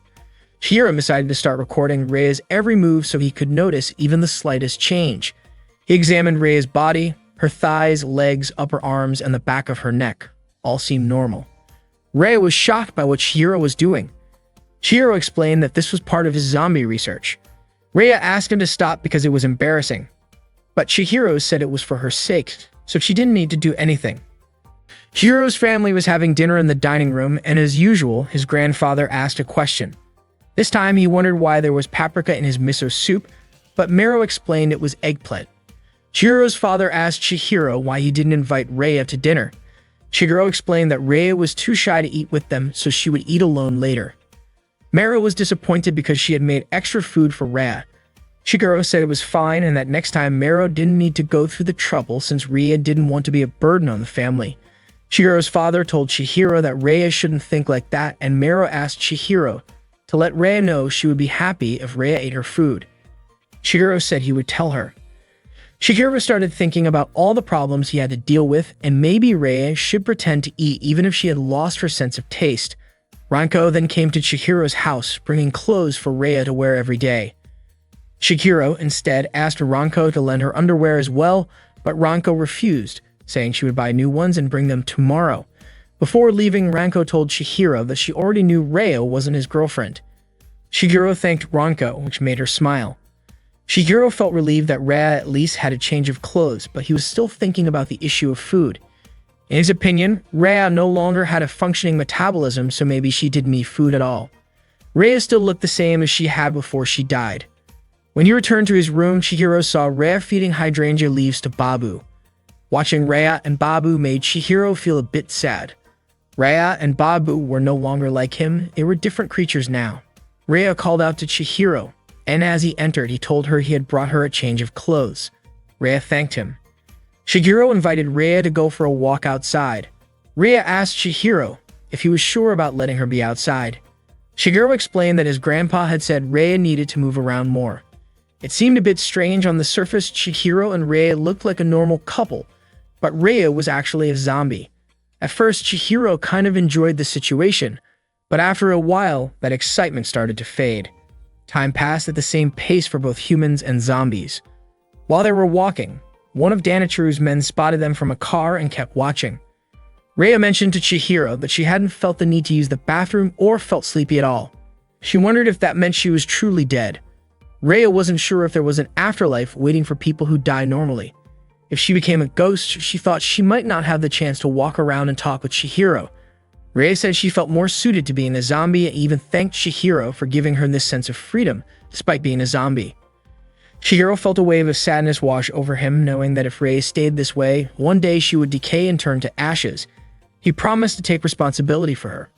Rhea asked him to take care of her body, though she realized she probably shouldn't have phrased it that way since it sounded a bit strange. They stopped talking and headed back home. Chihiro kept thinking about whether there was a real way to stop Rhea's body from decaying, wondering if there was a way to preserve her and fulfill all her wishes. He also worried about what would happen when hydrangea plants were no longer in season. He knew he needed to find another solution. While they were walking, a speeding car suddenly came out of nowhere and almost hit Chihiro. Luckily, Rhea managed to push him out of the way just in time. Rhea was shocked when she saw Chihiro rolling across the sidewalk and apologized, panicking about what she should do, but Chihiro assured her it was fine. Rhea's strength was incredible because the limiter in her brain was no longer working. When she pushed Chihiro, she did it so forcefully that he fell, injuring his arm and making it bleed. Seeing this, Rhea immediately licked the wound to sterilize it. Ranko was walking to Chihiro's house, bringing a change of clothes for Rhea, but along the way, she grumbled about why she had to help her. Ranko saw some kids playing tag, which made her start running and remember her childhood memories with Chihiro. She first met Chihiro when Ranko was a toddler after running too far and getting lost in a cemetery. She was terrified and began to cry. Ranko is a second-year high school student at Senka High. Her mother, Saoji Kaoru, owns a restaurant called Saoji Specialties, where her father works as the head chef. Being the daughter of restaurant owners, she's been helping out at the restaurant since she was little. Whenever her family needs her, Ranko is always ready to lend a hand. She's also very friendly with the customers. Today, Chihiro was helping out at Ranko's family restaurant, assisting in the kitchen. Ranko cheered him on, which startled Chihiro. He asked her not to talk to him so suddenly, especially while he was holding a knife as he could accidentally cut himself. Chihiro grumbled about why he had to help Ranko's restaurant on a Sunday. Ranko lightly patted him, reminding him that there was no need to be so cold, especially since they had been friends for a long time. Kaoru, overhearing the commotion, smiled and remarked that Chihiro and Ranko were like a newlywed couple. She added that if Chihiro were to marry Ranko, he wouldn't need to worry about taking over the restaurant. Kaoru also encouraged Chihiro not to waste the chance to get closer to Ranko. Ranko blushed at her mother's teasing, and in the midst of her embarrassment, she suddenly slipped. Fortunately, Chihiro quickly grabbed her hand to stop her from falling. He reminded her to be more careful. Ranko apologized, still holding onto Chihiro's hand, which led to more teasing from her mom. Flustered, Chihiro let go of her hand, and Ranko jokingly said that he didn't have to let go so quickly. Ranko first met Chihiro when she was in grade school. At the time, she got lost in a cemetery after running too far. In Ranko's mind, when characters in dramas first meet their future partners, they usually hate each other but slowly fall in love. However, her meeting with Chihiro was perfect. Little Ranko was crying loudly out of fear when Chihiro suddenly appeared to help her. He held her hand and guided her out of the cemetery. Ranko asked Chihiro if he wasn't scared, to which he confidently replied that he wasn't scared at all. Ranko thought her prince had come into her life. The next day, Ranko's uncle Doon introduced Chihiro to her. Doon explained that Chihiro was younger than Ranko, but hoped they could become good friends. Ranko quickly invited him to play. She would do anything to become friends with him. Chihiro invited Ranko to watch an exciting movie with him, but it turned out to be a scary zombie movie.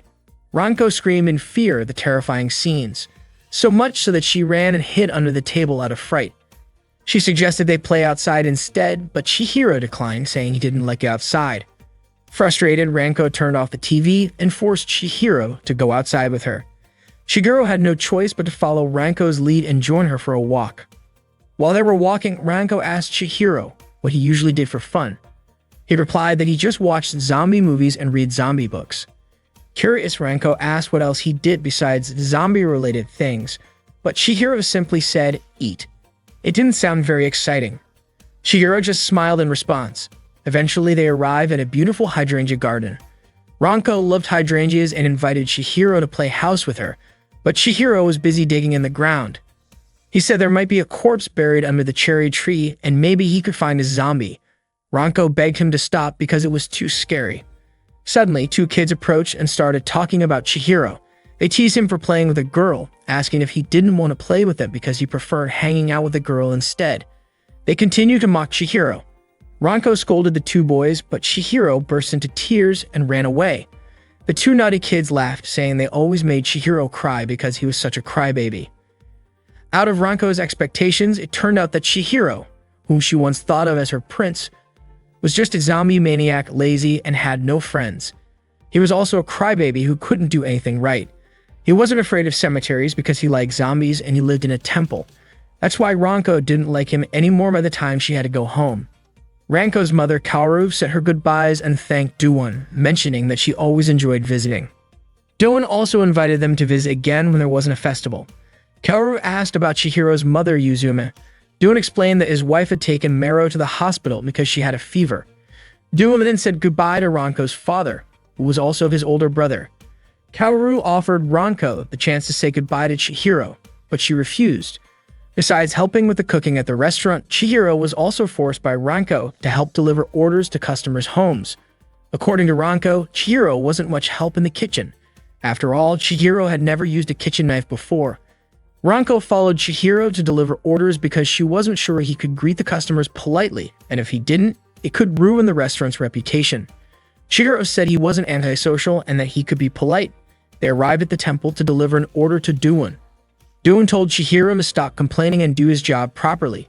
Doowon was very grateful to Ranko, even asking her to use Chihiro as much as she wanted. Chihiro didn't even have the right to refuse. There were still 2 food deliveries left.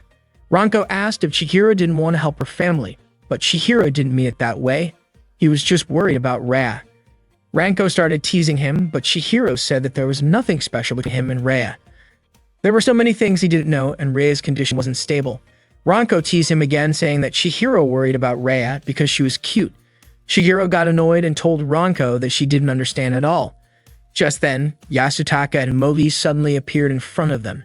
Yasutaka guessed that Chihiro and Ranko were on a date. Chihiro quickly said they weren't, but Ranko told him he didn't mean to say it like that. Chihiro firmly told Ranko that this wasn't a date. Ranko got irritated and asked if that meant Chihiro didn't want to date her. They started arguing and Yasutaka concluded that this might be a lover's quarrel. Chihiro insisted they weren't a couple. Yasutaka couldn't believe it. Rhea and Ranko, 2 of the most popular girls at Sanka High, were both connected to Chihiro.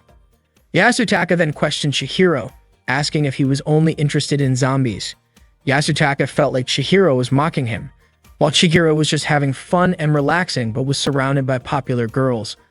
Moji tried to calm Yasutaka down, who was throwing a tantrum. Chihiro was getting fed up with Yasutaka's behavior. Yasutaka then asked Ranko what she liked about Chihiro, considering he was a zombie maniac, antisocial, lazy, useless, and stubborn. Ranko agreed with Yasutaka's assessment, which surprised Chihiro, who didn't expect Ranko to agree. Not wanting to be outdone, Chihiro pointed out that Yasutaka was a pervert who liked pretty girls. Yasutaka proudly admitted to Chihiro's description of him. Little Ranko met Chihiro again exactly 2 years after their first meeting, when Ranko was 6 years old. Ranko's father moved to Chiba and opened a restaurant there. The house where Ranko and her family moved was near Chihiro's temple. Kaoru invited Chihiro to visit their home to play with Ranko. Even though Ranko's love for him had faded, she still thought of Chihiro as her cousin, so she felt she had to play with him. Chihiro, who was engrossed in reading a zombie book, was invited by Ranko to play video games, but he refused. Ranko then suggested they go outside for a walk, but once again, Chihiro turned her down. He hadn't changed at all. Kaoru came over and brought them some snacks, telling Chihiro that since he and Ranko were now neighbors, he should play with her. Kaoru understood that Chihiro was a shy boy. Ranko couldn't understand why her mother liked Chihiro so much and always tried to make them close. She never even asked if Ranko wanted to be friends with him or not. At that time, Ranko was sitting alone in the dining room when her mother asked where Chihiro was. Ranko replied that Chihiro was upstairs reading a book. Kaoru asked why Ranko wasn't playing with him, and Ranko said that Chihiro didn't want to play video games, go outside, or do anything with her. Kaoru suggested that Ranko go to the nearby video rental store, reminding her that she had mentioned wanting to watch an anime. Obeying her mother, Ranko walked with Chihiro to a nearby rental store. Chihiro was so distant, he walked past Ranko without even holding her hand.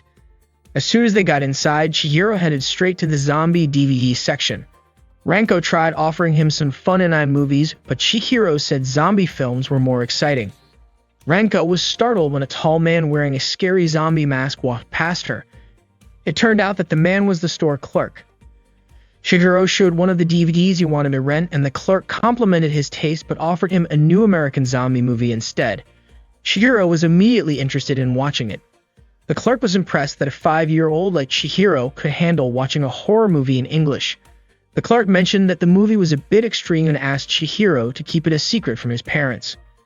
On their way home, Ranko asked what the clerk meant by an extreme movie, and Chihiro guessed it would have a lot of scenes with zombies covered in blood. He was curious about what those bloody scenes would look like. Ranko asked why Chihiro didn't consult her before picking a zombie movie. Chihiro reassured Ranko that the movie would be exciting. However, Ranko didn't like horror movies. Chihiro insisted that after watching it, she'd come to enjoy them. Ranko then asked, "Isn't this movie in English?" Chihiro confidently replied that even if they didn't understand the language, it would still be fun. Ranko got frustrated, saying that the movie didn't sound fun to her and that she just wanted to watch anime. Ranko, still wanting to watch anime, grabbed the DVD and ran to return it and exchange it for something else. She ran as fast as she could, with Chihiro chasing after her.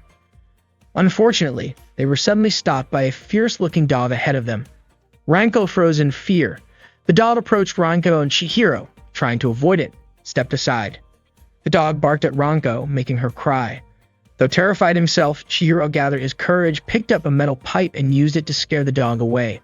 The dog quickly backed off and left. Ranko was moved by Chihiro's brave act, and after the dog left, the two of them cried together.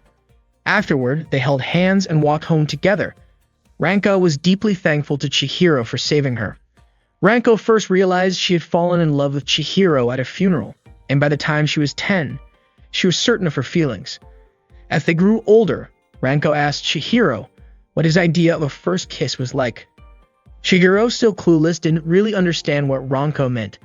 Ranko explained that there are many romantic ways to have a first kiss, like on the beach at sunset or like lovers who are about to be separated. However, Chihiro, true to his nature, said he wanted to kiss a female zombie like in the movies he was watching.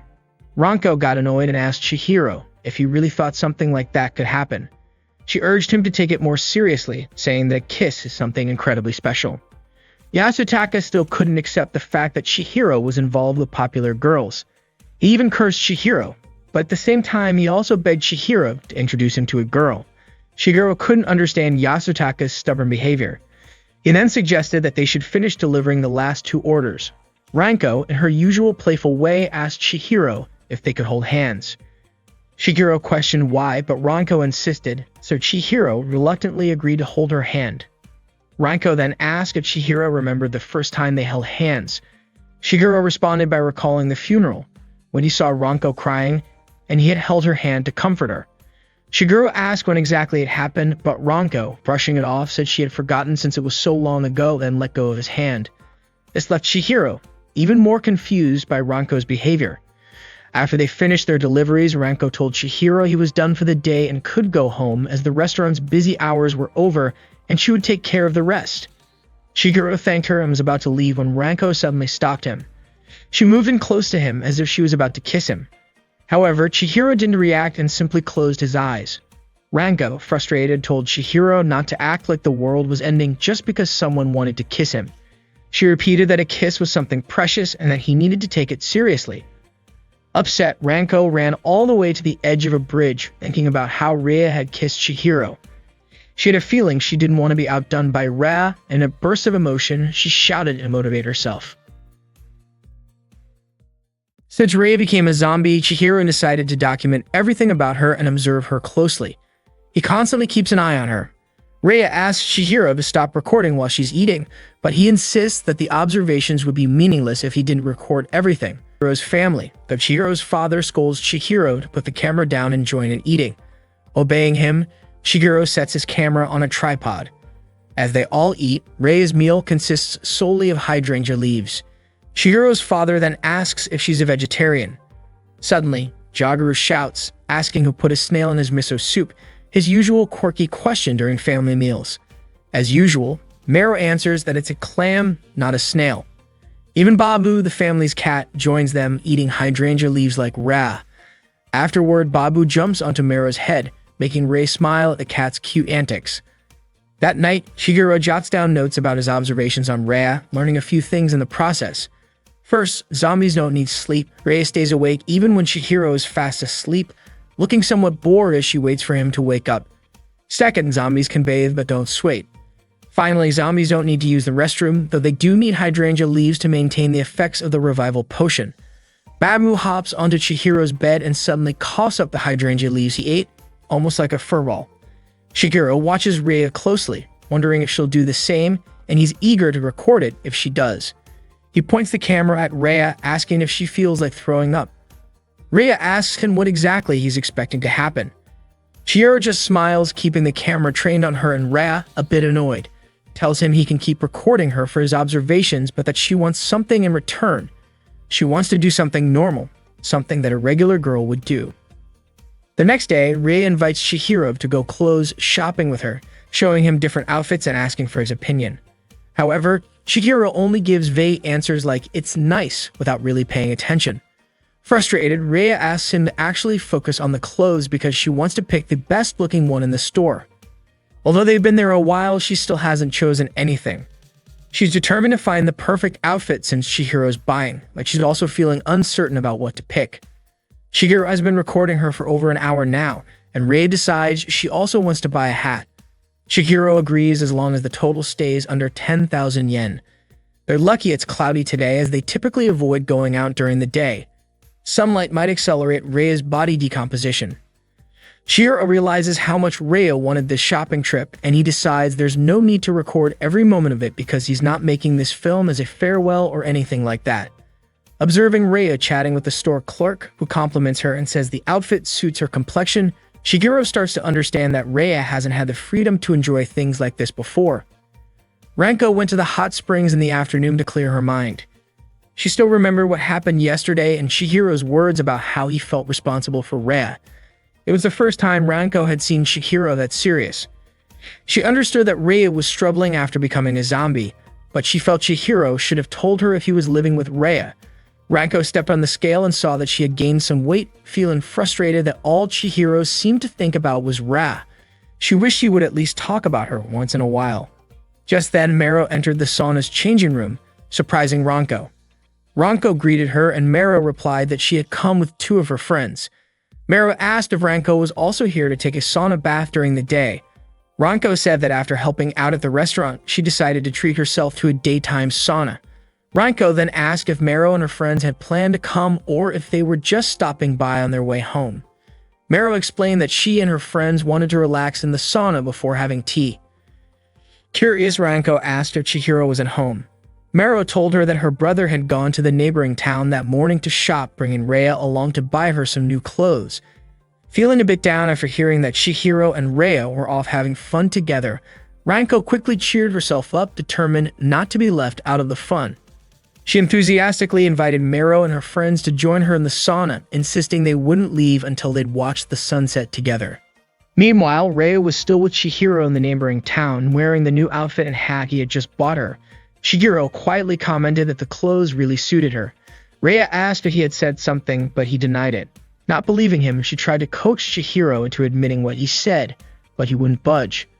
Noticing Chihiro was holding a shopping bag, Rhea asked if he had bought anything for himself, but he told her he hadn't bought a thing. Rhea then asked Chihiro where they would go next, but he asked her if their day out wasn't over yet. Rhea eagerly expressed her desire to visit more places in this town. Unbeknownst to them, Danichiru's men had been following them. One of them quickly called Danichiru, informing him that he spotted Rhea and Chihiro at the Shanai City shopping center. Danichiru instructed him to keep following them at a distance and to wait for the right moment to capture Rhea when she was alone. Rhea invites Chihiro to enter a haunted house. She isn't fazed by the zombie props inside at all. In fact, she comments on how the zombie dolls don't look very realistic. She finds the stitching on the wounds a bit rough, suggesting that if they had been sewn more carefully, it'd look a lot more authentic. On the other hand, Chihiro is terrified if they step inside.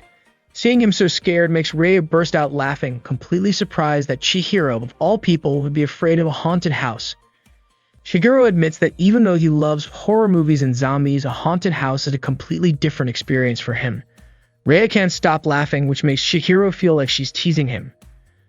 But Rei is just glad that he came with her, despite his fear, to keep her company. She thanks him, and Chihiro asks her to make this their last haunted house visit. Rei agrees with a smile. Shigeru hands over a special coat he picked out just for Rei, a long coat she can wear in hot weather, with pockets for ice packs to help keep her cool. He thinks it will help her stay safe whenever she goes outside, and he suggests she could even wear it to school, which might let her live more like a regular girl. Rei covers her face as if she's crying, which catches Chihiro off guard. He worries that maybe she doesn't like the coat, but it turns out Rei is genuinely touched by how much thought he put into her needs. She's so happy and moved by Chihiro's kindness, even though as a zombie, she realizes that she can't actually shed tears, no matter how much she wants to. Shigeru learns this for the first time, which surprises him. Rei thought he knew everything about zombies, but it turns out there are still things Chihiro has yet to understand. She promises to teach him more about zombies. Meanwhile, Danakuru is practicing fencing, but his thoughts are still with Rei. He believes that Rei might feel free now, but he sees it as a false sense of freedom. His upbringing may have made her sad, but he thinks she's wrong to assume that freedom means running away. Danakuru hopes that one day Rei will return to him and he'll show her what real freedom is. Rei's stomach growls again, reminding her it's time to consume another dose of the hydrangea potion. Shigeru heads off to get food for himself, telling Rei she can start eating. 3 of Danachuru's henchmen have been tailing Rei. One is seated at a table nearby, keeping an eye on her, while the other 2 are on a nearby kid's ride, waiting for the right moment to strike. Rei opens her food container, feeling a pang of loneliness as she realizes she no longer eats the same meals as Chihiro. But what can she do? As a zombie, her stomach is no longer functional. One of the henchmen at the nearby table subtly signals the other 2 by placing his glass on the table.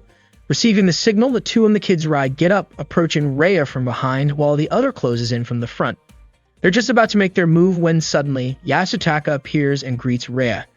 He hadn't expected to run into her here.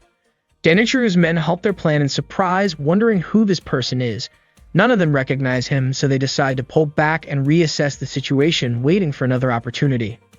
Rei didn't recognize Yasutaka at first, but he quickly reminded her that they'd shared some great moments together. He introduced himself and mentioned he was Chihiro's friend. Then Rei remembered Yasutaka as the guide who had spoken with her in the schoolyard. Yasutaka invited Rei to go out with him and asked if she wanted to go shopping, but Rei declined, explaining that she had already done her shopping. Yasutaka then asked if she was resting here, suggesting they find a better place to relax. Suddenly, he grabbed Rei's arm and pulled her, making her chair fall over. Shocked by how cold her hand was, he insisted they find a warm spot to enjoy the nice scenery. Meanwhile, Danachuru's men continued watching Rei, waiting for the right moment to kidnap her. They began tailing Rei and Yasutaka as they walked. Rei was surprised that Yasutaka wanted to go outside, even suggesting they sit in the sunlight. Rei quickly explained she couldn't stay outside for long, but Yasutaka kept pushing, saying it wasn't healthy to stay in air-conditioned places for too long. He continued trying to convince Rei to join him outside. Danachuru's men, seeing Rei and Yasutaka positioned near the exit, prepared to act. With their plan in place, one of them counted down to 3 and they sprang into action. One guy hit Yasutaka, while the other 2 grabbed Rei, covering her mouth and carrying her off. When Chihiro returned to their table, he was shocked to find Rei missing. Yasutaka had fallen to the ground after being struck, but Rei's new strength allowed her to break free from the kidnappers. She kicked one of them, stunning him with her surprising strength. Chihiro, hearing Rei's scream, rushed to the exit and found her, now fending off the kidnappers by hitting one with a large park bench. When he called out to her, Rei came over and thanked him for saving her, but Chihiro admitted he hadn't really done anything and warned her to be careful, noting that her arm might break if she lifted anything too heavy. Terrified, Rei clung to Chihiro, telling him that the men had tried to kidnap her, though she didn't know who they were. Looking around, Chihiro was startled to see Yasutaka lying on the ground. As the kidnappers regrouped, they briefly discussed changing their plan. Shigeru approached them and demanded to know who they were and why they had targeted Rhea, but they didn't respond. Growing frustrated, Shigeru threatened to call the police and ask if Rhea's father had sent them. Just then, one of the men grabbed Shigeru from behind, while another lifted his legs. They quickly carried him away, their teamwork ensuring they successfully captured Shigeru. Rhea tried to chase after them, but Yasutaka, still dazed, accidentally held her back by her leg. Unfortunately, she couldn't keep up as their car sped off. The kidnappers had tied Shigeru up inside the vehicle. One of them called Danakuru to apologize, explaining that their initial plan to capture Rhea hadn't worked due to her unexpected strength, so they had to go with Plan B and take Shigeru instead. He asked if they should dispose of Shigeru and attempt to capture Rhea again, but Danachuru instructed them to bring Shigeru directly to him. Hearing this, Shigeru saw it as a strange kind of blessing. He thought of it as his chance to finally settle everything, and he was eager to confront Danakuru face to face.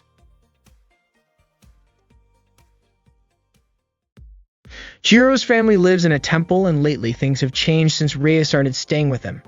Most of the household chores are still handled by Shigeru's younger sister, Mero. Rhea is sitting on the roof enjoying the view when Shigeru calls out to her from his window, reminding her not to stay outside too long, especially in the heat. Rhea apologizes and notices Mero cleaning the yard. She tries to greet Mero, but Mero doesn't respond, leaving Rhea confused about why she's being ignored. Shigeru was also surprised, as Mero doesn't usually act this way. He tells Rhea to come back inside, and she crawls back into the house. Later, Shigeru's father informs Mero that he'll be back late today because he has to visit 3 different homes. He also mentions he'll have dinner out and that Shigeru and Rhea are going out, so Mero doesn't need to prepare dinner for him. Shigeru's father feels a sense of pride when Shigeru says he'll take care of Rhea. Initially, Shigeru's father wasn't sure if Shigeru could handle such a responsibility, but he sees that Shigeru has been making an effort to live up to his word. Normally, Shigeru lacks discipline and heavily relies on Mero, but Shigeru's father now sees him as a dependable young man. Shigeru's father notices that Mero is sweeping the same spot repeatedly and gently points out that it's not very useful. He then bids Mero farewell and leaves. That evening, Mero observes her older brother working late into the night, mixing potions and recording his observations of Rhea in a notebook. She recalls her father's words from earlier in the day. This is the first time she's seen her brother this serious and genuinely putting effort into something for someone else. Mero attends Shiocha Middle School and has 2 close friends. One of them is Shinoda Ichie, who's obsessed with zombie mysteries and on a mission to uncover zombie secrets. She eagerly shares her belief that zombies are spreading worldwide and wants to investigate it. The other friend, Yasaka Miko, is more skeptical. She thinks that if zombies truly existed, it would have already been reported on the news and in other media. Ichie believes the truth is being hidden by the government as suggested by online conspiracy theories. Miko says she'd have to see a zombie for herself to believe it, and Ichie replies that there's probably one nearby. In response, Miko jokingly asks if it could be Mero. Ichie tells her that's too close to home and changes the subject to something she finds even more intriguing, their art teacher, Yamanouchi. Ichie shares a strange story about leaving something behind in the art room one afternoon. When she went back to retrieve it, she was shocked to find Yamanouchi still there, feeding some kind of creature inside a large bag. Holding a hunk of bloody meat, he not only fed the creature but even ate some of the blood-covered meat himself, which seemed extremely suspicious. Mero adds that Yamanouchi always brings his car to school along with a large bag that sometimes moves, as if something alive is inside. It might not be a zombie, but it's definitely creepy. Miko mentions that Yamanouchi has looked unusually pale lately, and she's curious as to why. Ichie immediately concludes that Yamanouchi is some kind of otherworldly creature, definitely a zombie. Curious about what might be inside Yamanouchi's bag, Miko wonders if it could be a baby zombie or something similar. They've all seen strange things, and Ichie declares it's their job to gather evidence and prove Yamanouchi is a zombie. Full of excitement, Ichie dubs their group the Zombie Scoop Hunter.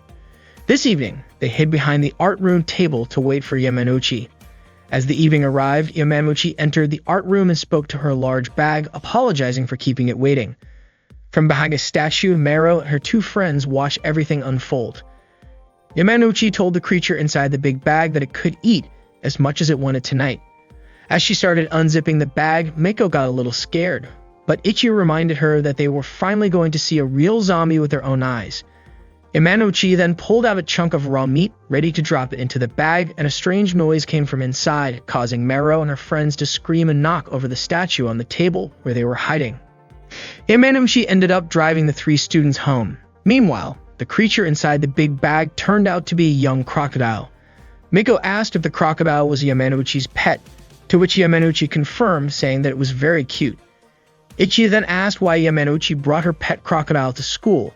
Yamanochi explained that she was really worried about her pet, especially after hearing news about crocodiles escaping. But truthfully, she just didn't want to be separated from it, even for a short while. That's why she always kept it in her big bag and hid it in the art room. Yamanochi also mentioned that nothing calms her more than feeding it after class ends. The crocodile really loved meat, and when it turned to look at the backseat, they were all startled.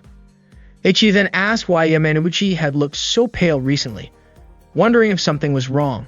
Yamanochi, blushing with embarrassment, explained that she had once eaten some of the raw liver with her crocodile. It had looked delicious, so she tried it, and then ended up with a terrible stomach ache. She thought the liver would be like the liver in sashimi and safe to eat raw, but it wasn't. That explained why her stomach had been hurting so much lately. Miko asked Ichi if there was any news about zombies that day, but Ichi replied there wasn't. Miko then shared an interesting story of her own, mentioning that she had an incredibly good sense of smell. During a recent school trip, she picked up a strange odor, saying it smelled like someone was boiling a corpse. Ichi questioned if Miko had ever smelled a boiling corpse before. Of course, she hadn't. She was only imagining it. She followed the scent, which grew stronger as she walked, and it led her right into a wall. She then peeked into a house and saw a pile of bones in the trash. Ichi became more intrigued by Miko's story. Miko continued her investigation, but eventually, the homeowner caught her snooping around. She asked the homeowner about her suspicions, and he burst out laughing. The shop owner explained that the smell was from a soup he was cooking mixed with the scent from the trash, which made Miko think it was a zombie. His husband told him to be more careful with the smell. Apparently, the husband had recently quit his job and wanted to open a ramen shop, so they've been working day and night on a special recipe. They ended up serving Miko a bowl of ramen and insisted she try it. Initially hesitant, Miko took a bite, and as soon as she tasted it, she couldn't stop eating. Mero concluded that what Miko had eaten was tonkatsu ramen. It made sense since it was Miko's first time eating it, and she finished every last bite. Ichi, however, was disappointed by Miko's story. She hoped for a spooky zombie story, not a tale about delicious ramen. Miko even remarked that the ramen tasted better than any zombie could. That evening, they went to the park, where Ichi remarked that finding a zombie was actually pretty difficult. She was confident, though, that one day she would find one. Mero casually mentioned that a few days ago, a zombie had been staying at her house. Ichi was instantly intrigued and begged Mero to show it to her. Mero didn't mind, but explained that the zombie was currently out on a walk. Ichi's curiosity only grew, and she excitedly asked Mero to show her a photo of the zombie as proof, with the idea of selling the story to Moo Monthly magazine. However, Mero disagreed, saying that it would be an invasion of privacy. Ichi laughed, saying that zombies don't have privacy. Mero clarified that she meant her family's privacy.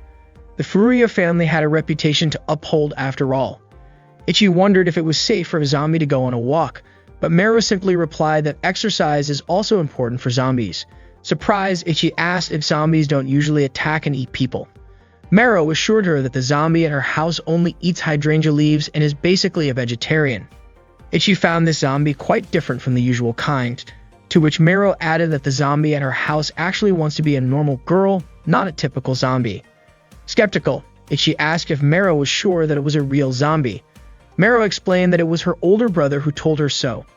Ichi didn't entirely believe it, thinking Mero's brother was just pulling her leg, given that he's obsessed with zombies and probably just dreams of kissing a zombie girl. Mero wasn't totally convinced herself, but suggested they head home as she needed to go grocery shopping. They left the park, though Ichi was still frustrated, thinking it had been her big chance to make her and her friends famous. Without thinking, Ichi blurted out that Mero's mom should have raised her brother better.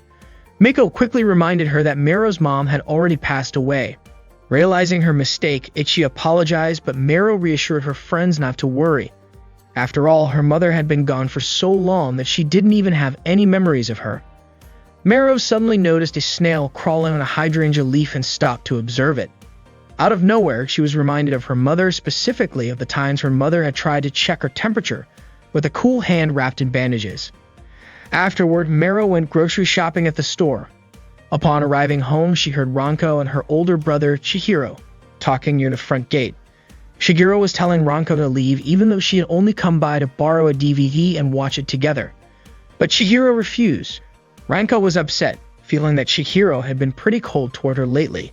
Shigeru, in turn, found Ranko's behavior odd and didn't know how to deal with her. In frustration, Ranko teased Chihiro, saying his brain was starting to rot just like a zombie's. Meru went to visit her mother's grave. As usual, her older brother had placed a strange-looking cake on the grave. Meru added some fruit and other snacks to make it look nicer, then offered a prayer for her mother. While she was there, Rhea showed up and greeted her. Meru asked if Rhea had any business at the cemetery. Rhea explained that she didn't really have any reason to be there, but she'd come since Chihiro had a guest at home. She also shared that sometimes she feels bad, wondering if she's burdening Chihiro and everyone around him. Meru quickly reassured her, saying that she wasn't bothered at all. Rhea apologized for bringing up something so odd, then noticed the offerings Meru had placed on her mother's grave. She admitted she hadn't realized before that Meru's mother had passed, and now it made sense why she'd never seen Chihiro's mom around.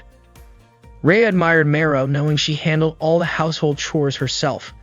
Meru mentioned that it had been her responsibility since she was young.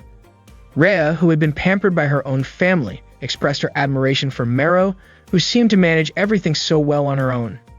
Meru commented that it would be easier if the men at home were more reliable. In response, Rhea offered to help Meru with the housework. At first, Meru turned down the offer, thinking it might be impolite, but Rhea insisted, saying it was something she genuinely wanted to do. Meru eventually agreed. Rhea noticed Meru blushing and asked if she had a fever, gently placing her hand on Meru's forehead. Then she remembered that as a zombie, she couldn't accurately gauge someone's temperature. The way Rhea acted reminded Meru so much of her mother that she accidentally called her mom. Rhea smiled and asked why Meru had called her that. Embarrassed by her slip-up, Meru turned red and quickly ran off.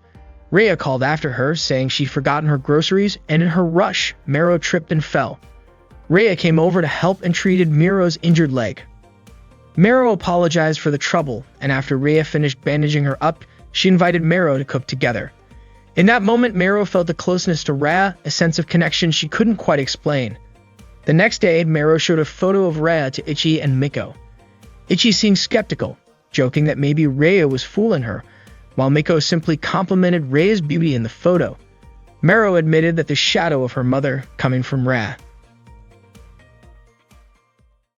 In the previous episode, Chihiro was kidnapped by Danichiru's men and quickly taken away in a car. Rhea tried to run after him, but the car sped off too fast. Danichiru wanted to settle everything with Chihiro. Chihiro was confined in a room in Danichiru's house with his hands and feet tied to a chair. A servant brought him a welcoming drink and thanked Chihiro for coming. Chihiro replied that he was already thirsty, but now wasn't really the time for a drink. Bound hand and foot, Chihiro couldn't drink anyway. The servant told him to enjoy his time and left, ignoring Chihiro's request to untie him. Chihiro, still not taking the situation seriously, asked the servant to stop joking around. He yelled that this was a kidnapping or detention, and wondered out loud what he'd do if his back started itching. Desperate, he shouted and struggled against his bonds, causing someone to open the door. Chihiro assumed the servant had returned, but instead it was Ri's mother, Aria, who entered. Aria, appearing intoxicated, told Chihiro to be quiet as she could hear him all the way down the hall. When he asked who she was, Aria replied that he had been the one to come here, considering his question rude. Yet Chihiro hadn't wanted to be there at all. Aria closed the door and approached him, introducing herself as Danichiru's wife. She quickly recognized Chihiro and thanked him for looking after Rhea. Chihiro clarified that he hadn't gone that far with Rhea. Aria then pried into how close he and Rhea were, even asking if he hadn't kissed her yet. She mentioned that Rhea was always watched, adding that Rhea was likely venting her feelings right now. Chihiro was offended by Aria's assumptions about Rhea. Laughing, Aria remarked that it was no wonder Chihiro hadn't gotten that close with Rhea, as Rhea was now a monster. She explained that a zombie's body would eventually decay, start to smell bad, and the skin would wrinkle. Chihiro was shocked to hear her mother speak about her child that way. However, Aria corrected him, saying Rhea wasn't her child and that she had never even given birth. This revelation stunned Chihiro. Aria revealed that she was Danichiru's second wife, and that Rhea was his first wife's child, meaning that Aria and Rhea had no blood relation. Shigeru, hearing this for the first time, realized Rhea had never told him, as it was a taboo subject known to only a few people. Aria said this rare opportunity gave her a chance to share everything with Shigeru. She explained that she had previously worked as a servant for the family, but that didn't mean she came from a low-class background. Before Rhea was born, all the servants working in the area were candidates to become Danichiru's wife. Only servants from good families and with strong achievements were allowed to work there. Aria then showed Chihiro a photo of herself from her time as a servant in the Senka family. From a young age, Danichiru was surrounded by servants trying to get close to him in hopes of becoming part of the Senka family. However, it seemed Danichiru wasn't interested in any of them. Aria worked as a maid in this house when Danichiru was still a college student. One of the other maids mocked Aria, saying it was a shame that all of Aria's hard work as a maid had been wasted, as Danichiru apparently wasn't interested in women. The maid even said that all of Aria's efforts were bound to come to an end right there. Confidently, Aria replied that it wasn't that Danichiru wasn't attracted to women, but rather that he simply wasn't interested in any of the maids in the house. That maid then raised her hand to slap Aria, but Aria quickly blocked her hand. Aria was full of confidence because she had never been rejected by a man before. A call rang out requesting a maid to Danichiru's study. Aria entered and immediately poured Danichiru a fresh cup of coffee. Surprised, Danichiru asked how Aria knew he wanted coffee. Aria responded that she had only guessed based on his empty cup, and she also brought him a napkin. Danichiru asked for her name, and after that introduction, Aria gradually earned Danichiru's trust bit by bit. She often accompanied him during fencing practice and even stayed with him while he read books before bed. But in the end, Danichiru still wasn't interested in her, and slowly Aria began to suspect that he truly didn't like women. Her assumption, however, was mistaken. One day, the Senka family invited people to participate in a fencing tournament at a charity event. Naturally, Danichiru joined the fencing tournament. Although they always won these fencing tournaments, he actually disliked them. After a match he had just won, he felt frustrated with his opponent, feeling that his rival hadn't truly challenged him. The Senka family donated a lot of money to international fencing organizations, making them the main sponsors of the event. This tournament was held annually, and Danichiru always won. Since he didn't fully understand the context, he found himself irritated by how easily he won. After the tournament ended and the audience had left the arena, a young disabled girl suddenly approached him and handed him the glove he had thrown away earlier. The young girl spoke to him, saying that even if Danichiru was dissatisfied with his match results, if he treated his opponents with disrespect, he might anger God. Despite the fact that the matches were arranged, what truly mattered was that all this hard work and dedication had brought him this far. Her words left a deep impression on Danichiru, and he found himself falling in love with her. A few days later, Danichiru proposed to the disabled girl, who was only 15 years old. This was unprecedented in the Senka family, as Danichiru rejected the maids vying for his attention and chose a disabled girl with an unclear family background. Naturally, his relatives strongly opposed this, but Danichiru didn't care and proceeded with the marriage. One day, some of his relatives confronted him about his marriage plans with the disabled girl. One of them, outraged, said that her family background was questionable. Danichiru then stated that if that was the issue, he would sever ties with the family, ensuring no further objections to his marriage. One relative, shocked, warned him against making foolish decisions and couldn't believe Danichiru would cut family ties for a girl like that. Hearing this, Danichiru refused to accept anyone disrespecting his future wife. He reminded them that since he was no longer part of the Senka family, they should mind their conduct and know that he despised anyone who insulted his wife, which made everyone who heard him fearful. After silencing those opposing him, Danichiru married the disabled girl. Unfortunately, shortly after giving birth to Re, she passed away. Danichiru felt deeply depressed at that time, struggling to accept the reality, almost as if he thought he'd be better off dead. His health deteriorated, and Aria continued caring for him until he gradually recovered. Eventually, Aria and Danichiru decided to marry. However, even though they had been husband and wife for several years, Danichiru never truly regarded Aria as his wife. Curious, Shigeru innocently asked what it meant to not be considered a wife, and Aria explained that she and Danichiru had never been intimate. Danichiru only wanted a mother figure for his beloved daughter. Yet he didn't even treat her as Rhea's mother. Danichiru was always preoccupied with playing with Rhea, while constantly ignoring Aria. She did nothing but observe Danikuru and Rhea from a distance, feeling as though she wasn't truly part of the family. One day, Arya approached Danikuru in his library and invited him to go somewhere with her for a vacation, since they had never gone on a honeymoon. However, Danikuru responded that it might be a good time for Rhea to learn more about the outside world. Arya felt disappointed. She had hoped it would be a getaway just for the two of them. Despite her feelings, Arya believed that Danikuru had chosen her as his second wife because he loved her. But on the vacation, Danikuru only focused on Rhea, once again ignoring Arya. Little Rhea asked them to take a family photo during the trip. Until that point, Arya had assumed that Danikuru's affection for Rhea was merely the love of a parent for his child. One day, one of Danikuru's aides showed Arya something, telling her to stop trying to gain Danikuru's love. Arya didn't understand what he meant until he led her to a gap behind a bookshelf, giving her a direct view into a room Danikuru used for photographing Rhea. Through this gap, Arya saw Danikuru photographing Rhea without any clothes on, and she began to cry, realizing then that Danikuru was still obsessed with his first wife. Chihiro started to sense some of the reasons why Rhea felt trapped in this house. Suddenly, Arya took off her pajamas and asked Chihiro if he didn't think her life was sad. She leaned in close, telling Chihiro to comfort her with his body. She pulled his head close to her chest, insisting that he could never feel warmth like this from a zombie. Arya attempted to kiss him, but Chihiro resisted, causing them both to stumble. Chihiro apologized, explaining that he was only interested in zombie girls. Arya began to cry, wondering why everyone loved Rhea and no one wanted her.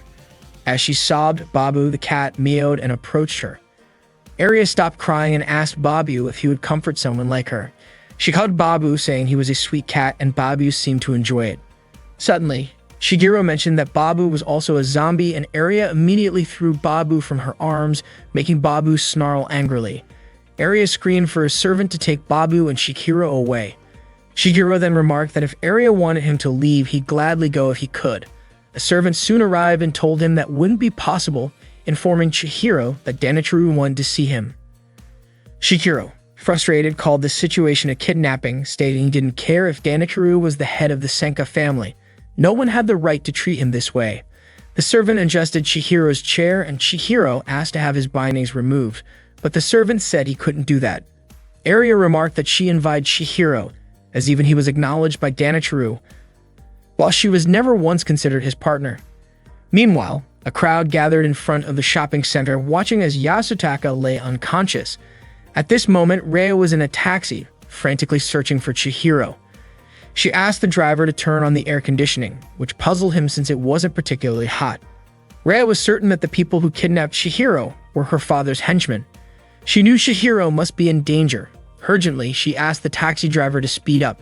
He reluctantly picked up the pace but hesitated, wondering if his passenger would even have enough money to pay him. The attendant escorted Chihiro into a dark room. Chihiro, feeling uneasy, asked if Danikuru was supposed to meet him here. The attendant told him to be patient and then left him alone. Suddenly, lights in the room began turning on one by one, illuminating countless photos of Rhea on the walls. The pictures documented her life from her childhood to adulthood.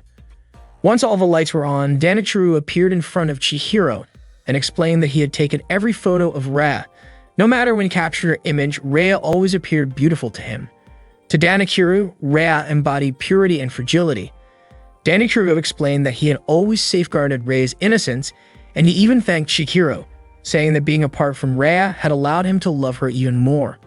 He was now more determined than ever to protect her. Although Danikuru repeatedly expressed his gratitude, he made it clear he could never forgive Chihiro.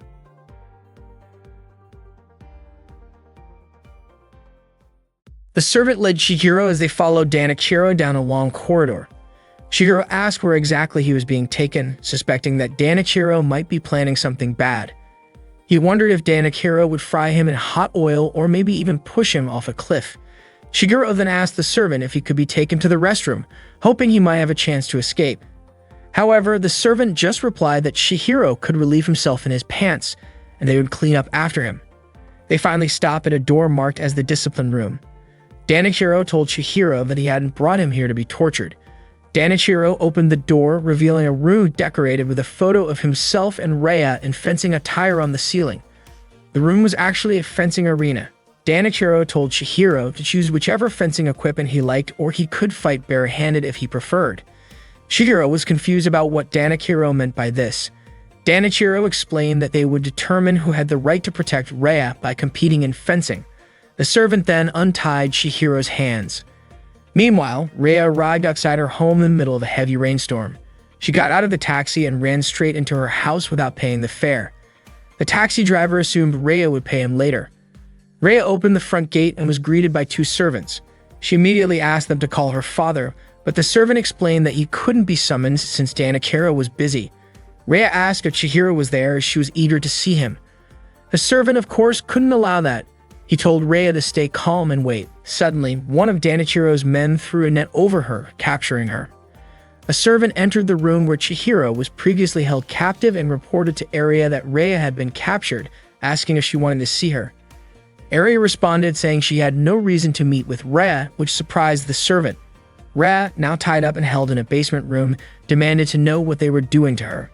The servant apologized, explaining that they were just following Danakiro's orders. Rhea ordered the servant to untie her immediately.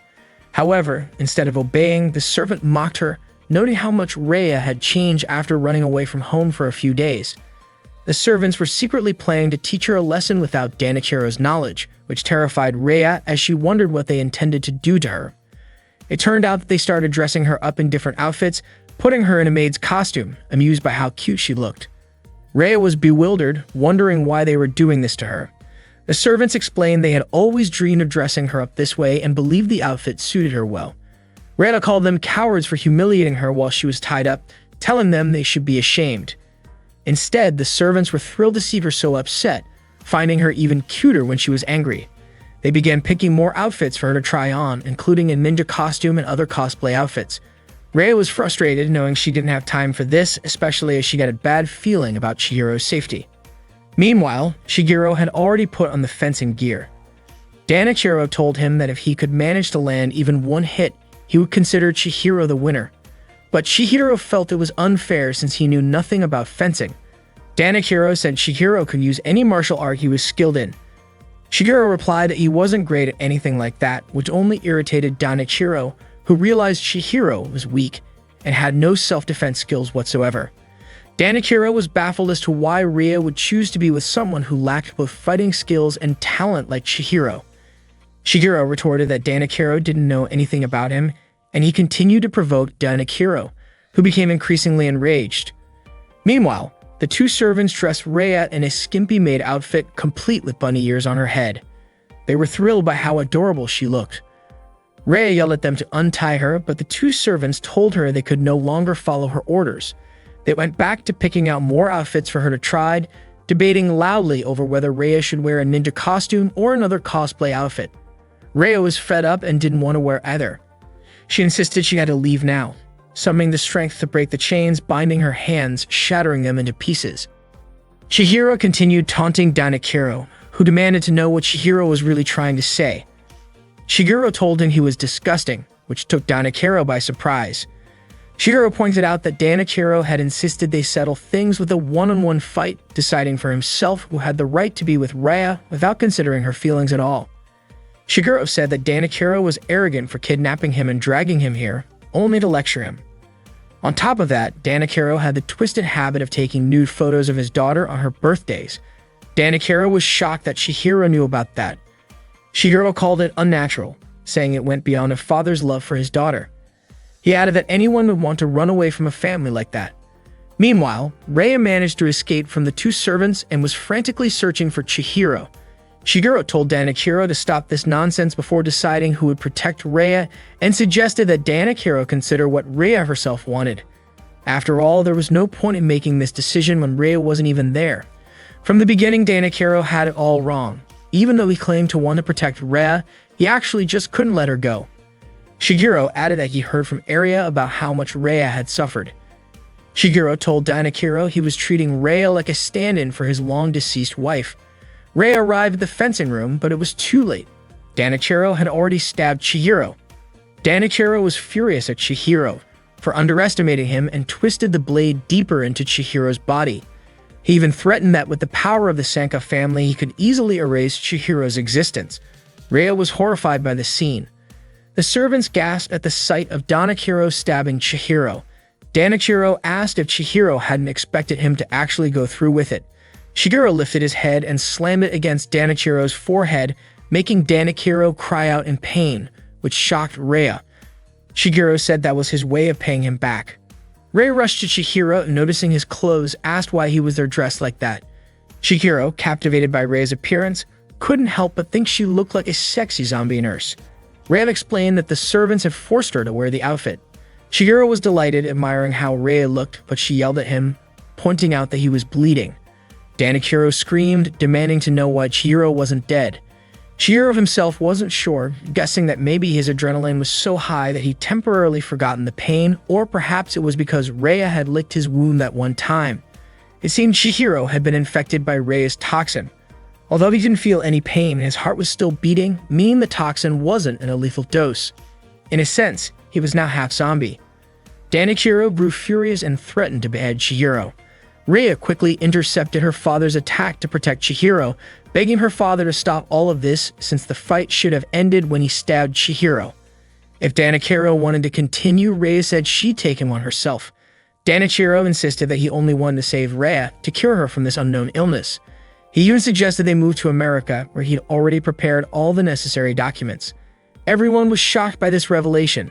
Danachiro went on, saying that if he could gather the best doctors and scientists from around the world, he'd surely find a way to cure Rhea. He then questioned if Rhea actually thought that Chihiro could save her, pointing out that Chihiro was just a monk's son, with neither money nor a particularly sharp mind. Rhea replied that she didn't want to be cured. Danachiro argued that if things continued this way, her body would deteriorate. Rhea responded that she didn't mind if she stayed like this as long as she could live here, even if just for a little while with Chihiro. Shigeru was deeply moved by Rhea's words. Danachiro realized that all Rhea had ever wanted was a bit of freedom, and that she was a person he'd always seen as sacred and untouchable.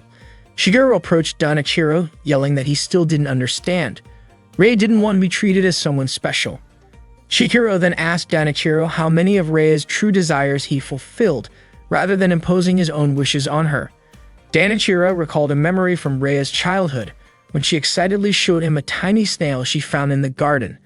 He had immediately thrown the snail away, telling her not to touch anything so filthy again. Later, in high school, Rhea had wanted to go shopping with her friends, but Danachiro had forbidden her, telling her he'd buy her whatever she wanted. He even ordered his staff to make sure no commoners got close to her, because only one person was worthy of her. Shigeru shouted that all Rhea wanted was to live like a normal girl. Danachiro began to cry, asking if Rhea was willing to die just to experience that, regretting all of his mistakes. Shigeru agreed with Danachiro on one thing: there might be things he couldn't accomplish alone. So Shigeru wanted to help Danachiro, because he wanted Rhea to stay here forever. Danachiro then asked if he was sure about his decision. Rhea nodded in agreement. Danachiro entrusted Rhea's care to Chihiro. Overcome with emotion, Chihiro nodded and Rhea smiled at him. Danachiro reminded them that this arrangement was temporary. He asked Chihiro to take care of Rhea while he went overseas to find a cure. Danachiro added that he wouldn't let Chihiro have Rhea forever, and he whispered to Chihiro that he wouldn't forgive him if he took Rhea's purity. Chihiro quickly assured him that he'd never do that. Rhea, curious, asked what her father had told him, and Chihiro brushed it off as nothing. Danachiro left the fencing room. Relieved, Chihiro realized he could stay with Rhea for now. But then he suddenly felt weak as his wounds bled profusely, and he collapsed. Rhea screamed his name in panic. Danachiro promptly left for his trip overseas to find a cure for Rhea. When Chihiro regained consciousness, he found himself lying in bed, having received medical attention from Rhea's servant. Rhea hugged him tightly, making Chihiro wince in pain. He noticed his pain had returned, meaning the effects of the toxin had worn off. The servant had provided him with first aid. Meru felt relieved to see her brother alive again, though Chihiro grumbled that he hadn't died in the first place. Rhea admitted she was happy that Chihiro was alright, especially since he'd lost so much blood. Chihiro apologized for making her worry. Then he couldn't help but comment on the nurse outfit Rhea was wearing. Embarrassed, Rhea explained that the servant had said Chihiro would really enjoy seeing her in it. She then asked shyly if he didn't like how she looked. Shigeru was thrilled to see Rhea dressed up as a sexy zombie nurse. Meru could immediately tell her older brother was a goner after just one look at Rhea.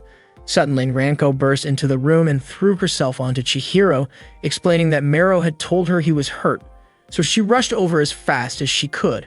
Annoying, Chihiro scolded Ranko, telling her that if she knew he was injured, she should be jumping all over him. Ranko apologized, then asked what had happened to him, but before he could answer, Rhea stepped forward and apologized, saying it was all her fault. Ranko then noticed Rhea's nurse outfit and asked why she was dressed like that. Rhea replied that she wanted to cheer Chihiro up. Ranko immediately scolded Chihiro, calling him a pervert for making Rhea wear something like that. Chihiro denied it, insisting that he hadn't asked Rhea to dress that way. Meru casually added that Chihiro seemed pretty happy to see her in that outfit though. Rhea quickly said she'd take full responsibility for what had happened to Chihiro, but he told her not to worry about it. Ranko turned her attention back to Rhea, introducing herself as Chihiro's fiancé. Chihiro was taken aback and immediately jumped up, exclaiming that she was just joking. He glared at Ranko for saying something like that to Rhea. Ranko, however, reminded him that he promised to be her fiancé back in grade school. Of course, at the time, Chihiro had no idea what a fiancé even meant, and it was Ranko who had pressured him into agreeing. Chihiro couldn't even remember saying it. Ranko laughed, admitting she was only kidding and teasing Chihiro for looking so flustered. Not wanting to let her get the upper hand, Chihiro fired back, saying Ranko looked like she was about to cry when she first saw him hurt. They bantered back and forth, clearly very close, which made Rhea feel a bit uncomfortable. Ranko, unfazed, clung tightly to Chihiro, while questioning him about what had actually happened, and Rhea realized something undeniable. Ranko was in love with Chihiro. Since Rhea's father entrusted his daughter to Chihiro's care, Chihiro has constantly wondered if everything is truly okay. While part of him is relieved that Rhea is now free, he also feels burdened by the weight of responsibility. One evening, Rhea joins Chihiro's family for dinner. As usual, their forgetful grandfather asks who added eggplant to his miso soup. Meru points out that it's not eggplant but chili. Dune then notices that Rhea's food looks different from everyone else's and asks Meru why. Meru explains that she prepared the meal according to Rhea's preferences. The dishes include boiled hydrangea leaves, stir-fried hydrangea leaves, and hydrangea leaf soup.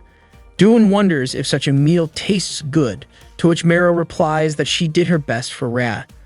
Chihiro interjects, reminding everyone that he already mentioned Rhea is a vegetarian. Dune asks if hydrangea leaves even count as vegetables. Feeling awkward, Rhea apologizes and offers to eat by herself, but Dune quickly clarifies that he didn't mean to offend her. Chihiro asks his father not to bother Rhea, and Dune apologizes, explaining that he was just surprised because he'd never seen food like that before. Suddenly, their grandfather calls Rhea Kyo and rushes toward her, but Chihiro manages to stop him in time. Chihiro explains to Rhea that their grandfather occasionally behaves like this. Dune feels bad and apologizes to Rhea again, but Rhea reassures him that it's fine. Although Chihiro's family finds the situation with Rhea a bit unusual, they don't say much, perhaps because they're kind people or maybe because they're family. Chihiro realizes how challenging it is to take care of someone, especially when that someone happens to be a zombie. Later, Babu the cat joins Rhea, who's lying down in her room, but Chihiro soon invites her to go out. They visit a river, though Chihiro admits he wanted to take her somewhere better, but couldn't think of a place. Rhea says it doesn't bother her, she's already happy with this outing. Shika mentions that she never got to do things like this back when she lived at home. As they walk, Rhea notices a poster on a utility pole advertising a fireworks festival happening the next day. Chihiro explains that the festival is held annually, though he's never attended it himself. Rhea says it sounds like a lot of fun and mentions how she used to watch the fireworks from her bedroom window. She expresses a desire to see the festival up close. Chihiro asks if she'd like to go, and when Rhea eagerly says yes, she asks if it's really okay. Chihiro assures her, saying the festival is at night so he can take her. Rhea beams with excitement and even promises to do her best to keep her body from decaying until then. Chihiro laughs, telling her body won't decay that quickly. He finds it amusing that Rhea is so thrilled by something as simple as a fireworks imitation and teasingly calls her a child. Rhea pretends to be upset, asking if he minds that she's a child. Chihiro quickly says not to take him seriously, and Rhea bursts into laughter. Chihiro reflects on how challenging it is to preserve Rhea's body. He's considered embalming, but despite all his research, he hasn't found the best solution yet. It's no surprise, though, there aren't many people concerned with zombie preservation. The only person who might have insights is his grandfather, but his forgetful state makes it hard to get any useful information. While pondering his next steps, Chihiro is approached by Mero, who asks what he's up to. He vaguely responds that he's working on something. Mero then asks why he won't let Ria go to school. Chihiro hesitates, explaining that it's complicated because of her health. Mero insists that Ria seems fine to her. Chihiro counters, saying Mero is only looking at her outward appearance, while her internal body has many issues. This morning, Mero told Chihiro that while she was leaving for school, Ria mentioned feeling envious. Maybe Ria wanted to go to school herself. According to Mero, if Ria were really unwell, she could leave early or attend school only on certain days. There were plenty of options. However, Chihiro still insisted that Ria couldn't go to school. Mero asked if Ria planned to stay here forever. Chihiro began to wonder if Mero had a point. What should he do? Could Ria's current life even be considered normal? Could she be called a regular girl? Could Chihiro bear the responsibility of her life? These questions swirled unanswered in his mind. The next evening, a heavy downpour forced the fireworks festival to be cancelled. Chihiro apologized to Ria, but she seemed puzzled, asking why he felt the need to apologize. Chihiro said he felt guilty about everything. Ria didn't quite understand his behavior, but told him that if she were still here next year, she hoped he would promise to take her to the festival. The following day, on his way to school, Chihiro walked with Yasutaka and Mogi. Yasutaka lamented the cancellation of the fireworks festival, saying it meant he missed seeing girls in Yukata. He even claimed that missing such a significant event in life was tragic. Yasutaka then asked for Mogi's opinion, but Mogi nonchalantly replied that any girl would do for Yasutaka. Offended, Yasutaka clarified that wasn't what he meant and asked Chihiro if he also thought about the Senka High School girls in Yukata. Chihiro denied it, calling Yasutaka a pervert. Suddenly, Ranko called out to Chihiro and walked over to greet him. However, Chihiro stayed silent, which annoyed her. Ranko assumed Chihiro was thinking about Ria, though he denied it. Frustrated, Ranko grabbed Chihiro's head and demanded that he talk to her. Their interaction caught the attention of many of their classmates. Yasutaka, of course, was envious of Chihiro for being treated that way by Ranko. Chihiro told Ranko that Ria had been looking forward to the fireworks festival. Ranko mentioned that she, too, had been excited about the event and had hoped to go with Chihiro. She suggested holding a small-scale fireworks festival instead. After school, Mero saw Ria cleaning the yard. Mero told her to stop, worried about what she'd say to her older brother if he found out Ria was helping with chores. But Ria assured her she was fine. Suddenly, in the room Ria was using snapped. She apologized to Mero just as Chihiro returned home and witnessed the scene. Ria greeted him, but Chihiro immediately asked why she was sweeping in the middle of the day. Ria explained that it wasn't a big deal since it was cloudy outside and reassured him not to worry so much. Chihiro told Ria to finish quickly and rest. He then proposed the idea of holding their own little fireworks festival at home that night, maybe even setting off a few rockets. Mero commented that it had been a long time since they lit fireworks together. Ria was thrilled at the suggestion. Chihiro added that Ranko had offered to lend Ria a yukata and even help her wear it, saying the yukata would make the event feel even more festive. Ria asked if Ranko would also join them. Chihiro mentioned that Ranko would bring fireworks and that he'd be wearing a yukata. Afterward, Chihiro went to his room and Mero started preparing dinner. Meanwhile, Ria went back to cleaning the yard. Ranko arrived at Chihiro's house and was greeted by Duan, who asked if she was there to light fireworks. Ranko showed him the fireworks she had brought, lamenting the cancellation of the fireworks festival the previous night. At least they could enjoy fireworks here. Chihiro and Mero came downstairs to greet her, already dressed in yukata. Ranko remarked that Chihiro seemed to have worn his yukata correctly, and it turned out Mero had helped him put it on since she was used to wearing such clothing. Ranko then asked about Ria's whereabouts and went upstairs to give her a yukata. Ranko helped Ria put on the yukata and noticed the bandages around her waist. She asked if it was okay to tighten the obi. Ria replied that it was actually better if Ranko tightened it. While helping her, Ria asked if Ranko was close to Chihiro. Ranko explained that she and Chihiro were childhood friends and that Chihiro had always been a bit strange. She added that at first they weren't close, but over time she realized how many good qualities Chihiro had, which made her care about him deeply. Ranko noted that even though Chihiro usually wasn't interested in fireworks, he had agreed immediately when she suggested this. His thoughts were simple. He wanted to make Rhea happy. Ranko commented that although Chihiro might not appear to be a nice person, he was actually incredibly kind. Rhea agreed, understanding this about Chihiro. When Ranko finished helping Rhea put on the yukata, she asked Rhea to turn around. Ranko observed that Rhea looked just like a normal person and couldn't believe she was standing in front of a zombie. Ranko even wondered if Rhea might not truly be dead, but Rhea denied this, pointing out that she didn't even have a pulse. Ranko remarked that aside from her stomach injury, Rhea looked perfectly normal. Rhea admitted she didn't know how much longer she could stay like this. She didn't have much time left and was already starting to feel pain throughout her body. Suddenly, Ranko began sniffing Rhea, which confused her. After a moment, Ranko said Rhea seemed fine. Perhaps it was the hydrangea leaves doing their job. Ranko assured Rhea that Chihiro would definitely do something to help her, and Rhea trusted that as well. Ranko joked that Chihiro might let Rhea stay at his house forever, but Rhea disagreed, saying she couldn't stay there forever, though she also didn't know where else she could go. She acknowledged that staying would be a burden on the family. Ranko teased that Chihiro would feel lonely if Rhea left. Rhea asked if Ranko loved Chihiro, and Ranko admitted she did, then turned the question back to Rhea. Rhea replied that she didn't have those kinds of feelings for Chihiro, which Ranko found reassuring. She wanted Chihiro all to herself. Ranko then asked if Rhea felt guilty toward her, which caught Rhea off guard. Ranko said that Rhea was the kind of person whose thoughts were easy to predict and admitted they were rivals when it came to Chihiro. However, Rhea insisted she wasn't as close to Chihiro as Ranko was, believing that Chihiro paid attention to her only because she was a zombie. Ranko patted Rhea on the shoulder, urging her not to suppress her feelings.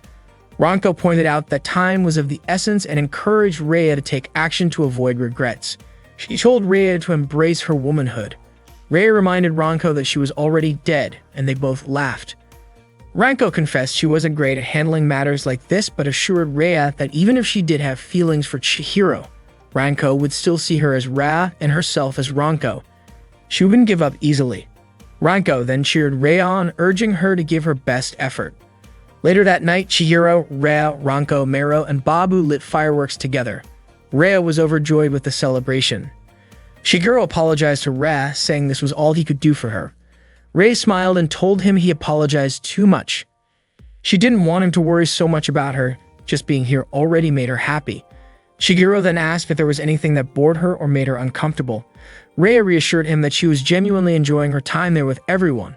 It was fun. She even admitted she found small fireworks more enjoyable than big ones. The next day, Rhea returned to her family home. The servants were puzzled, wondering why she had come back. Rhea explained that she wanted to go back to school and had come to retrieve her school supplies. One of the servants instructed another to inform Rhea about Rhea's return. Meanwhile, Rhea went to her room to pack her things. Suddenly, Rhea walked in, questioning why Rhea was planning to go back to school. Rhea firmly stated that she had decided to return to school. Rhea asked if Rhea intended to go back to Senka Academy. Rhea then asked if Rhea had expelled her from the school. Rhea clarified that Danakuru had instructed her not to expel Rhea. She assured Rhea that she wouldn't interfere with her life in any way. Rhea was free to do whatever she wanted. Rhea thanked her. Rhea emphasized that she wouldn't care for, help, or even pay attention to her. Rhea nodded understanding. Rhea coldly told her to leave the house quickly.